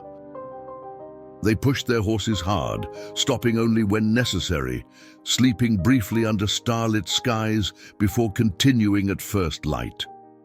Nathan, despite his youth, matched Jack's determination stride for stride, understanding without being told the gravity of their mission. On the afternoon of the second day, as they crested a ridge overlooking the eastern approach to Blackfoot territory, Jack reined his horse to an abrupt halt. Below them, visible through a thin screen of pines, a camp had been established, not the modest survey operation that Fletcher's permit allowed, but a full mining camp with tents, equipment, and at least 24 men. "They're not waiting," Nathan said, his voice tight with anger. "Just as we feared." Jack studied the scene, noting the positions of sentries, the wagons loaded with supplies, and most alarmingly, several wooden crates that he recognized as dynamite storage. No, they're not waiting at all. They circled wide around the camp, careful to remain out of sight. As they rode, Jack spotted fresh tracks leading toward the northern ridges, the sacred burial grounds. His jaw tightened. Fletcher wasn't just preparing. He had already begun exploration. Dusk was falling when they finally reached the village. Their arrival caused immediate stir, with people emerging from teepees and gathering in the central area. Running Wolf strode forward to meet them, his face lined with concern that had deepened during their absence. "Marka returned yesterday," he said, without preamble. Fletcher's men were seen on the Ridge of Ancestors. They carried tools for digging. Jack dismounted, his body stiff from the hard ride. "We need to talk," he said grimly. All the council elders, and Maka. Inside Running Wolf's large teepee, the council gathered quickly. Maka arrived last, his clothing dusty from the trail, his eyes finding Jack's immediately. The young warrior's expression was a mixture of relief at their return and grim anticipation of their news. Jack explained everything they had learned in Helena, Fletcher's legal maneuvers, the rare minerals he sought, Judge Morrison's limitations on the permit, and the clear evidence that Fletcher was already violating those terms. This document, Jack said, producing Morrison's sealed paper, specifically prohibits explosives and any disturbance of burial sites. Fletcher is already in violation. If we can document these violations, Morrison can revoke his permit entirely. Document, Maka questioned sharply. While they desecrate our sacred grounds, we should take pictures. No, Jack replied evenly. We should stop them, legally. Give them no excuse for violence. Running Wolf studied the document thoughtfully. Judge Morrison is known to be fair. If he has set these limits, there is strength in using his own words against Fletcher. We must act quickly, Swift Eagle added. The summer moon will be full in 3 days. The marriage ceremony cannot take place with outsiders defiling our sacred lands. Jack's eyes flicked involuntarily to Maka, whose expression had grown carefully neutral at the mention of the impending marriage. The reminder of Ayasha's betrothal settled like a stone in Jack's stomach, but he pushed the feeling aside. This wasn't about him or his unexpected feelings for a woman promised to another.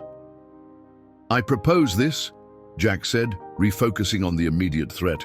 Tomorrow at first light, a delegation goes to Fletcher's camp.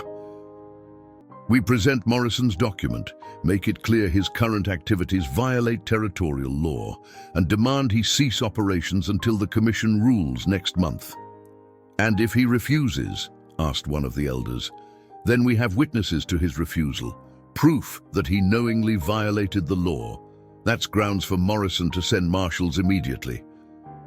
Discussion continued late into the night, strategies proposed and refined, contingencies considered. Throughout, Jack was aware of Maka's measuring gaze, of the young warrior's growing respect despite the unspoken tension between them. When the council finally dispersed, Jack stepped outside, inhaling deeply of the night air. Stars crowded the vast Montana sky, indifferent to the human concerns that seemed so urgent below. He had just unsaddled his horse when a familiar voice spoke behind him. "Do you returned?"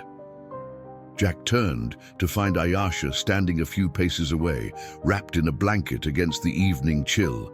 She looked stronger than when he'd left, her posture straight, her eyes bright in the moonlight. "I said I would," he replied simply. She moved closer, stopping just beyond arm's reach. "Nathan told me what you learned, what Fletcher plans." "We'll stop him," Jack assured her, though uncertainty gnawed at him. Fletcher was resourceful, ruthless, and now cornered, a dangerous combination. "I know," she said with that serene certainty that both unsettled and steadied him. "The river showed me." Jack's skepticism must have shown on his face, for she smiled slightly. "You still don't believe the spirits guide our paths?" "I believe in what I can see," he replied. "In people's actions, not mystical currents. And yet," she said softly, "you wear both Takoda's bear and my riverstone. You stand with us against men of your own kind. Your actions speak of belief, even if your words do not." Before Jack could respond, footsteps approached. Maka, his silhouette unmistakable in the moonlight. He nodded to Jack, then turned to Ayasha. "And your father asks for you," he said in English, his tone respectful but firm. "There is much to prepare before the ceremony." Ayasha hesitated, her eyes still on Jack. Something passed between them, unspoken but palpable as the night air. Then she inclined her head to Marka and moved away, the blanket trailing behind her like a shadow. Marka remained, his stance suggesting he had more to say. "The summer moon rises in 3 days," he stated. "Ayasha will be my wife." It wasn't a threat, Jack realized, but a reminder to himself as much as to Jack of the order of things, of promises made before Jack Harmon had ever pulled a drowning girl from the river. "I know," Jack said simply. Marka studied him in the darkness. "She has dreamed of you since winter. She believed the river would bring someone who would change everything." He paused. "I did not understand until now." "Marka," Jack began, but the younger man raised his hand. "We face Fletcher together tomorrow," he said firmly. After that, he left the thought unfinished, turning to follow the path Ayasha had taken. Jack stood alone by the corral, the weight of tomorrow's confrontation pressing down alongside another weight he hadn't asked for and couldn't escape. The knowledge that in saving Ayasha's life, he had found something he thought forever lost, only to discover it belonged to another. Dawn broke over the northern ridges with streaks of crimson that reminded Jack uncomfortably of bloodshed. The delegation assembled at the edge of the village. Jack, Running Wolf, Marka, and 2 tribal elders. They rode in silence, each man carrying the weight of what was at stake, each understanding that the next few hours could determine the fate of the sacred grounds and perhaps the tribe itself. Fletcher's camp had grown overnight, with more tents erected and equipment unloaded. Smoke rose from cooking fires, and men moved with purpose, unloading supplies and preparing for the day's work. As Jack and the Blackfoot delegation approached, activity slowed, then stopped.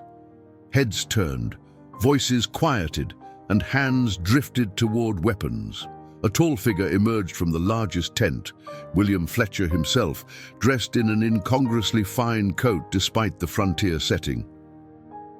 20 years had thickened his frame and silvered his once dark hair, but the cold calculation in his eyes remained unchanged. Those eyes narrowed as they fell on Jack, recognition dawning slowly. "Well," Fletcher drawled, "if it isn't Captain Jack Harmon.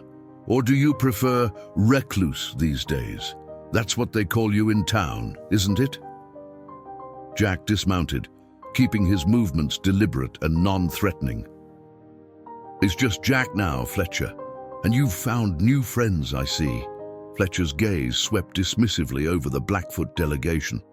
"Strange company for a decorated cavalry officer." "We come on official business," Jack replied evenly, unfolding Judge Morrison's document. "You're in violation of territorial law." This clarification from Judge Morrison explicitly prohibits explosives and any disturbance of burial grounds under your current permit. Fletcher took the paper with a smirk, scanning it briefly before handing it back. "Morrison's overstepping his authority. My original permit grants survey rights throughout this area." "Survey rights," Jack emphasized, "not mining rights, not excavation. And certainly not disturbing sacred Blackfoot burial grounds." Running Wolf dismounted to stand beside Jack. "This land has belonged to my people since before your grandfathers crossed the Great Water," he said, his dignity palpable. "The bones of our ancestors rest in these ridges." Fletcher's expression hardened. "Progress doesn't wait for superstition, Chief. There are minerals in these hills that will help build the future of this nation. Your ancestors would be proud to contribute." Marka stiffened at the insult, but Jack placed a restraining hand on his arm, a gesture not lost on Fletcher, whose smile widened unpleasantly.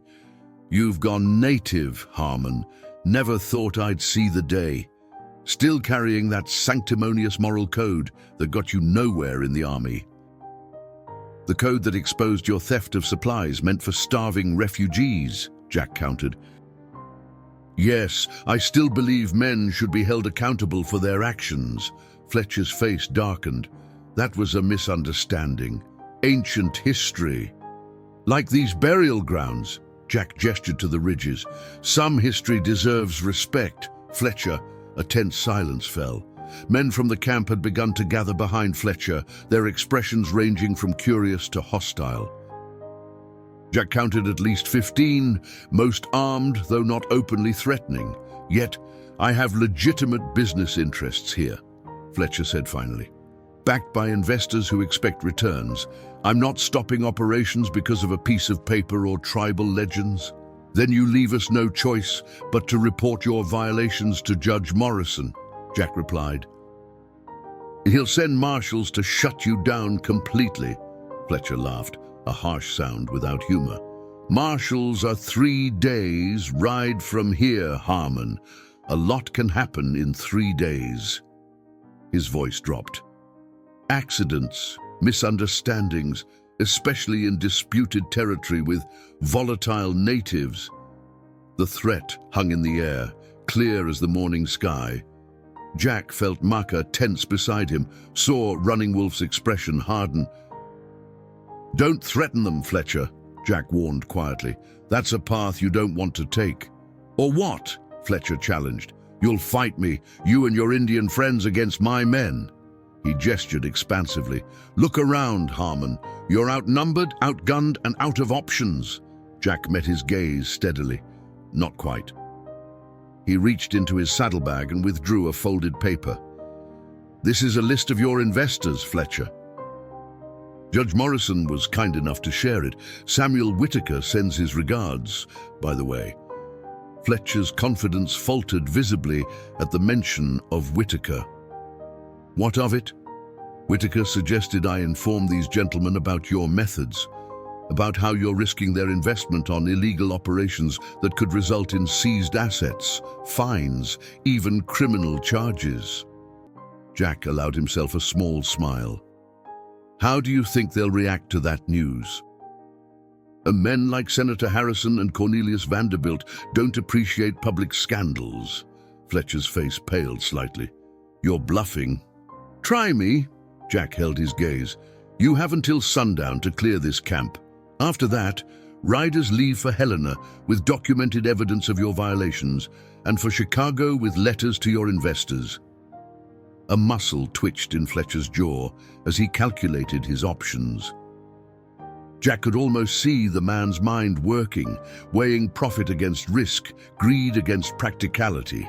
You always were a self-righteous bastard, Harmon. Fletcher finally spat. Fine, we'll withdraw, temporarily. But this isn't over. The Territorial Commission meets next month, and I have friends there who understand the value of progress over primitive superstition. Then we'll see you at the Commission hearing, Jack replied evenly. With witnesses, documentation, and territorial law on our side. Fletcher glared at him with undisguised hatred before turning to his men. Pack it up, he ordered curtly. We're moving operations back to the eastern camp for now. As the miners reluctantly began to dismantle their equipment, Fletcher stepped closer to Jack, his voice dropping to ensure only Jack could hear. You know what your problem always was, Harmon. You care too much about people who don't matter. It got your men killed in the war, it ruined your career, and now you're throwing in your lot with savages. His eyes flickered to Maka. I hear one of them is getting married soon. Shame if anything happened to spoil the celebration. Jack's hand shot out, gripping Fletcher's lapel. That's your last warning, he said, his voice deadly quiet. Threaten them again, and investors will be the least of your worries. Fletcher disengaged himself with a forced smile. Always the hero, he sneered. Let's see how that works out for you. He turned and stalked back toward his tent, barking orders as he went. The ride back to the village was tense but triumphant. They had won a reprieve, if not a final victory. Fletcher would regroup, possibly return with legal reinforcements, but for now, the sacred burial grounds were safe. Your strategy worked, Maka acknowledged as they approached the village. Threatening his money was smarter than threatening his men. Men like Fletcher only understand power, Jack replied. "But power comes in many forms, not just guns and numbers." Running Wolf nodded approvingly. "You fought with wisdom rather than weapons. This is the mark of a true warrior." The village erupted in celebration when news of Fletcher's retreat spread. That evening, a feast was prepared, with dancing and singing around the central fire. Jack found himself the center of attention, receiving thanks from elders and curious questions from children. Through it all, he caught glimpses of Ayasha, moving among her people with grace, occasionally meeting his eyes across the flames with a look that spoke of things neither of them could say aloud.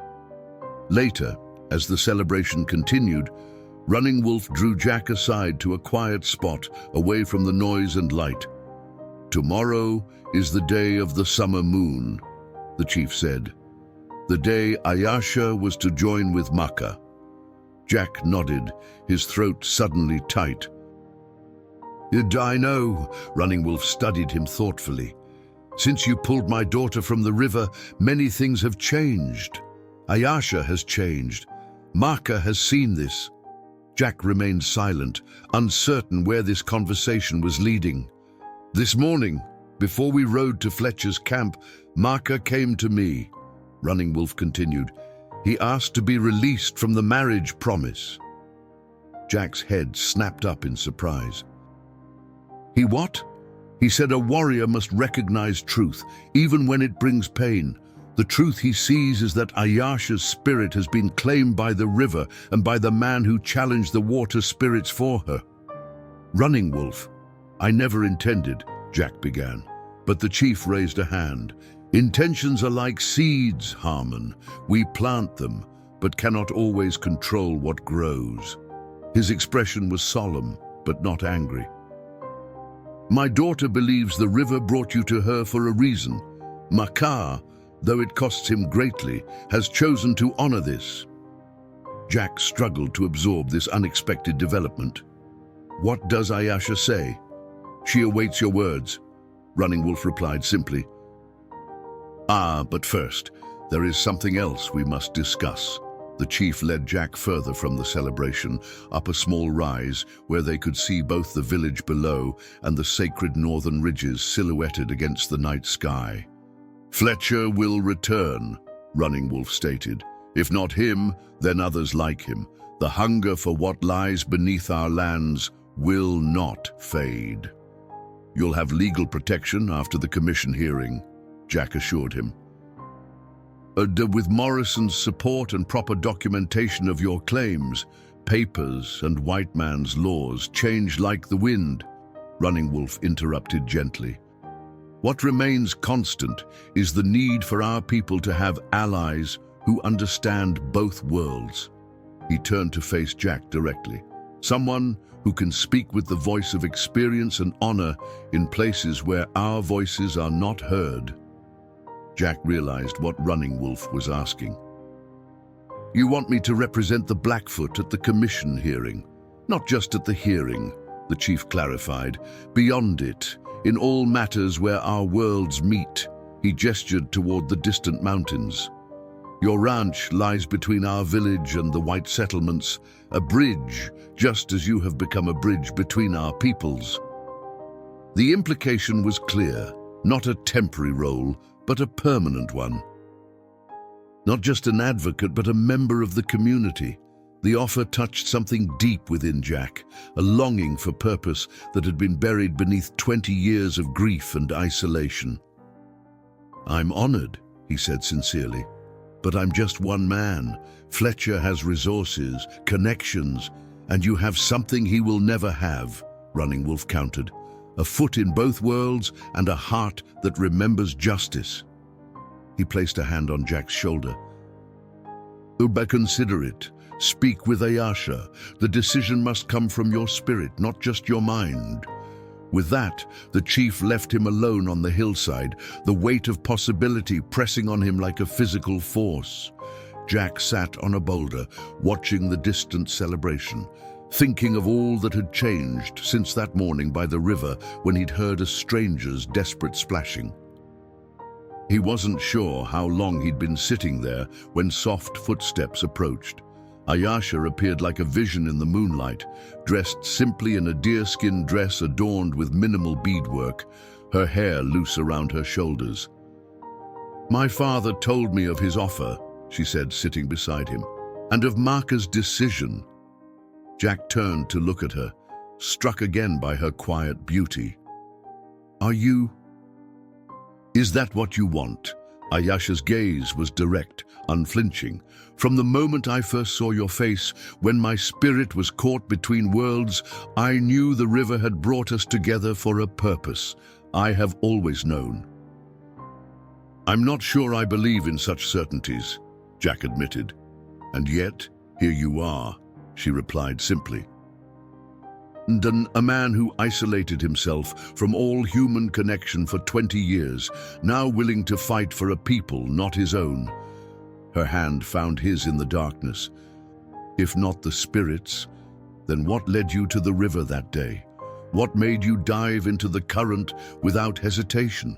What brought you here to this moment?" Jack had no answer that satisfied his rational mind. Only the undeniable truth that since pulling Ayasha from the river, something frozen within him had begun to thaw, something dormant had awakened. "I don't know," he said honestly, "but I'm glad it did." Her fingers tightened around his. "Among my people, we believe every life has a path, though sometimes we must lose our way before finding it again. Perhaps the river was your path back to yourself." Jack thought of Elizabeth and Thomas, of the life they had shared and the dreams they had nurtured. Would they recognize the man he had become in his grief? The recluse who had shut out the world? Or would they better recognize the man he was becoming now, one who had remembered how to care, how to fight for something beyond himself, how to belong? "If I accept your father's offer," he said slowly, "if I stay with your people, there will be challenges. Fletcher won't give up. Others will come after him. We will face them together," Ayasha said with quiet confidence, "as we were meant to." In the valley below, the celebration continued, voices raised in songs older than any white settlement in the territory. Above, stars wheeled in patterns unchanged since before humans first walked these lands. And here, on this hillside, Jack Harmon felt the last walls around his heart crumble like the banks of a river, giving way to a new course. The following evening, as the summer moon rose full and luminous over the northern ridges, the Blackfoot gathered not for the wedding that had been planned, but for a different ceremony. At Running Wolf's direction, a special council fire was built at the center of the village, larger than usual, with wood from 7 different trees representing the 7 primary virtues of tribal tradition. Jack stood before this fire, dressed in a ceremonial buckskin shirt adorned with porcupine quillwork that Takoda and the other women had worked on through the night. Around his neck hung both Takoda's bear carving and Ayasha's river stone, symbols of protection and connection. Running Wolf addressed the assembled tribe, his voice carrying clearly in the hushed evening air. "Since the days of our ancestors, we have recognized that strength comes not only from within, but from those who join their paths with ours. Today, we welcome such a one, Jack Harmon, who challenged the water spirits for one of our own, who stood against those who would desecrate our sacred grounds, who has chosen to serve as bridge between our people and the world beyond." Takoda approached, her ancient hands carrying a bowl of sacred paint. With practiced movements, she drew symbols on Jack's forehead and cheeks, markings that signified protection, wisdom, and belonging. "The spirits know you now," she declared in her accented English. "No longer stranger, family." One by one, the tribal elders approached, each presenting Jack with a symbolic gift: an eagle feather for courage, a wolf tooth for loyalty, a pouch of sacred tobacco for wisdom in council. Jack accepted each with growing humility, understanding the profound honor being bestowed upon him. Finally, Running Wolf presented him with a ceremonial pipe, its stem carved with symbols representing the tribe's history. "With this," the chief explained, "you may speak for us when we cannot speak for ourselves. Your voice becomes our voice. Your strength, our strength." The formal adoption into the tribe, for that was what this ceremony represented, concluded with Jack smoking the pipe and sharing it with Running Wolf, Mahka, and the tribal elders. As the sacred smoke rose toward the summer moon, Jack felt a sense of completion, of coming full circle. The celebration that followed lasted well into the night. Children danced around the fire, women sang ancient songs, men told stories of hunts and battles long past. Jack found himself fully present in each moment, no longer the observer on the periphery, but a participant in the life of this community. Mahka approached him during the festivities, the young warrior's expression composed, despite the personal cost of the day's events. "You will protect her," he said. It wasn't a question, but a statement, perhaps even a command. "With my life," Jack promised. Mahka nodded once, accepting this. "Then I have chosen rightly." He extended his hand in the white man's gesture of agreement. "Brother!" Jack clasped his hand, recognizing the tremendous dignity in Mahka's sacrifice. "Brother," he echoed, meaning it. Later, as the celebration began to quiet, Ayasha found Jack sitting slightly apart, watching the dying embers of the great fire. She settled beside him with the natural ease of one who belongs there. "What are you thinking?" she asked softly. Jack considered the question, looking out over the sleeping village, the moonlit mountains beyond, and the vast star-filled sky above. "I'm thinking about currents," he said finally. "How they carry us places we never expected to go." Ayasha smiled, understanding. "And are you afraid of where this current leads?" "No," Jack replied, realizing the truth of it as he spoke. "For the first time in 20 years, I'm not afraid at all." She took his hand, her fingers warm and sure against his. "Ooh, then we are ready for whatever comes." As the summer moon reached its zenith, casting silver light over the valley, Jack Harmon, once soldier, once husband and father, once recluse, now adopted Blackfoot and protector, embraced the future that had found him when he least expected it. The river that had nearly claimed Ayasha's life had instead restored his own, washing away 2 decades of grief and isolation, carrying him back to the current of life itself. And though challenges certainly lay ahead, Fletcher's return, the territorial commission hearing, the inevitable clash of cultures and interests, Jack faced them not alone, but as part of something larger than himself. He had lost one family to illness and fate. Now, by the grace of a river's intervention and a young woman's unwavering belief, he had found another. In the distance, the Blackfoot River continued its eternal journey through the valley, its waters catching the moonlight like scattered stars. Jack listened to its familiar voice, no longer the lonely sound of his fishing mornings, but a reminder of the day everything changed, of the moment he had reached into its depths and, in saving Ayasha, had ultimately saved himself.